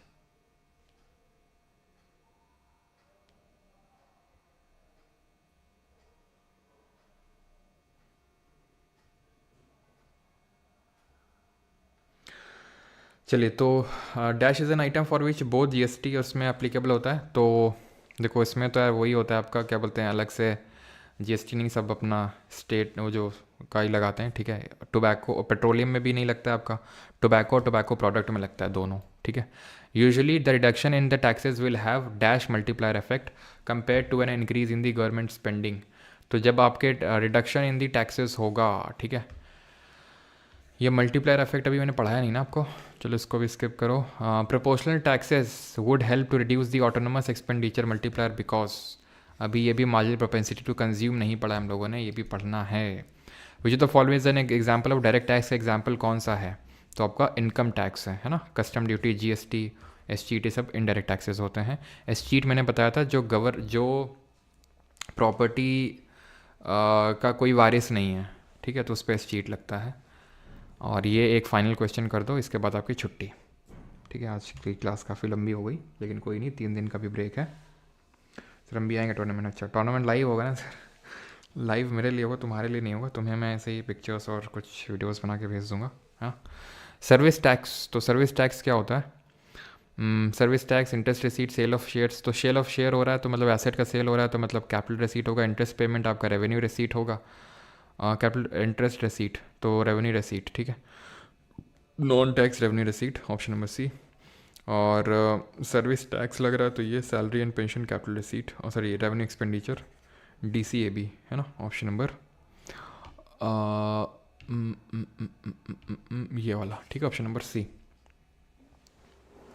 टैक्स रेट अगर इंक्रीज़ हो रहा है टैक्सेबल बेस के साथ, उसको क्या सा टाइप होता है वो टैक्स? जैसे टैक्स रेट बढ़ती है तो टैक्स कलेक्शन, मतलब टैक्स जैसे इनकम बढ़ेगी तो टैक्स रेट भी बढ़ेगा, तो उसको बोलते हैं प्रोग्रेसिव जो डायरेक्ट टैक्स होता है, ठीक है।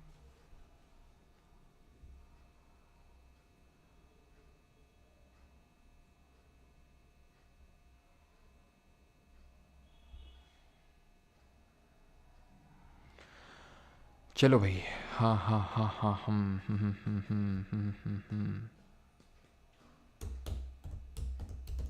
चलो अभी ऑटो ये मैं आपको पढ़ाऊँगा, ठीक है। इसके वाले क्वेश्चन मत करना, MPC वाले और ये ठीक है मल्टीप्लायर वाले, बाकी तो आप कर लेंगे। राइट, चलो भाई, थैंक यू सभी को, और मिलते हैं अब ट्यूसडे को विद मनी एंड बैंकिंग से हम लोग स्टार्ट करेंगे। आप अपने चैनल पर स्ट्रीमिंग कर दीजिए। स्ट्रीमिंग करना आता नहीं ना यार, क्योंकि यार पहली बार है अब, पहली बार टूर्नामेंट हुआ है, तो फिर अब कैसे क्या होगा तो मुझे भी नहीं पता ना। पता चला स्ट्रीमिंग कर दूँ, बेइज्जती हो जाए मेरी है कि नहीं? ये भी तो हो सकता है, ये भी तो मुझे सोच के चलना पड़ेगा। तुम बोलो ले आओ सर, बस हो गया, निकल गई हवा। पता चला मान लो हम खेलने उतरे, अब पता नहीं हम खेल रहे हैं कि नहीं, लेकिन 0 पे आउट हो गए, बस हो गया, करवा ली बेइज्जती, यही तुम बोलोगे।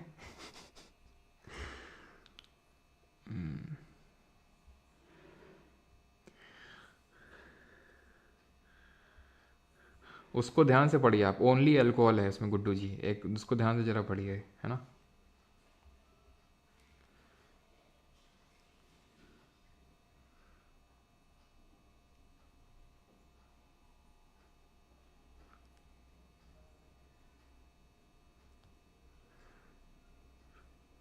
बिट्टोरी हाँ, बिट्टोरी जो है बॉलिंग करेंगे। भाइयों और उनकी बहनों, हैप्पी रोज डे। अच्छा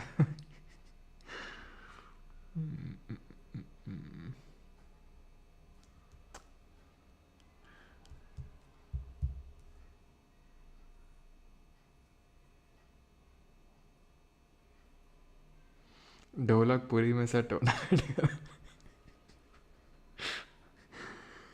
चलो भाई, हाँ, गुलाब दिवस, हाँ हैप्पी गुलाब दिवस। कल कौन सा दिवस है? हम्म? कल कौन सा दिवस है भाई? चलो भाई, थैंक यू सभी को। और ये क्वेश्चन PPT आप मिल जाएगी आपके प्राइवेट टेलीग्राम चैनल पे, तो वहाँ से डाउनलोड करिए, क्वेश्चन लगाइएगा।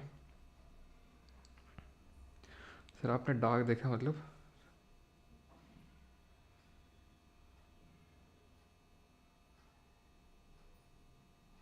ऑफ टम्प रखेगा तो कवर ड्राइव पड़ेगा ना देखते हैं क्या होगा। मतलब कल से क्रिकेट वाला नहीं है, कल से पहले तो हेलो सर, हाँ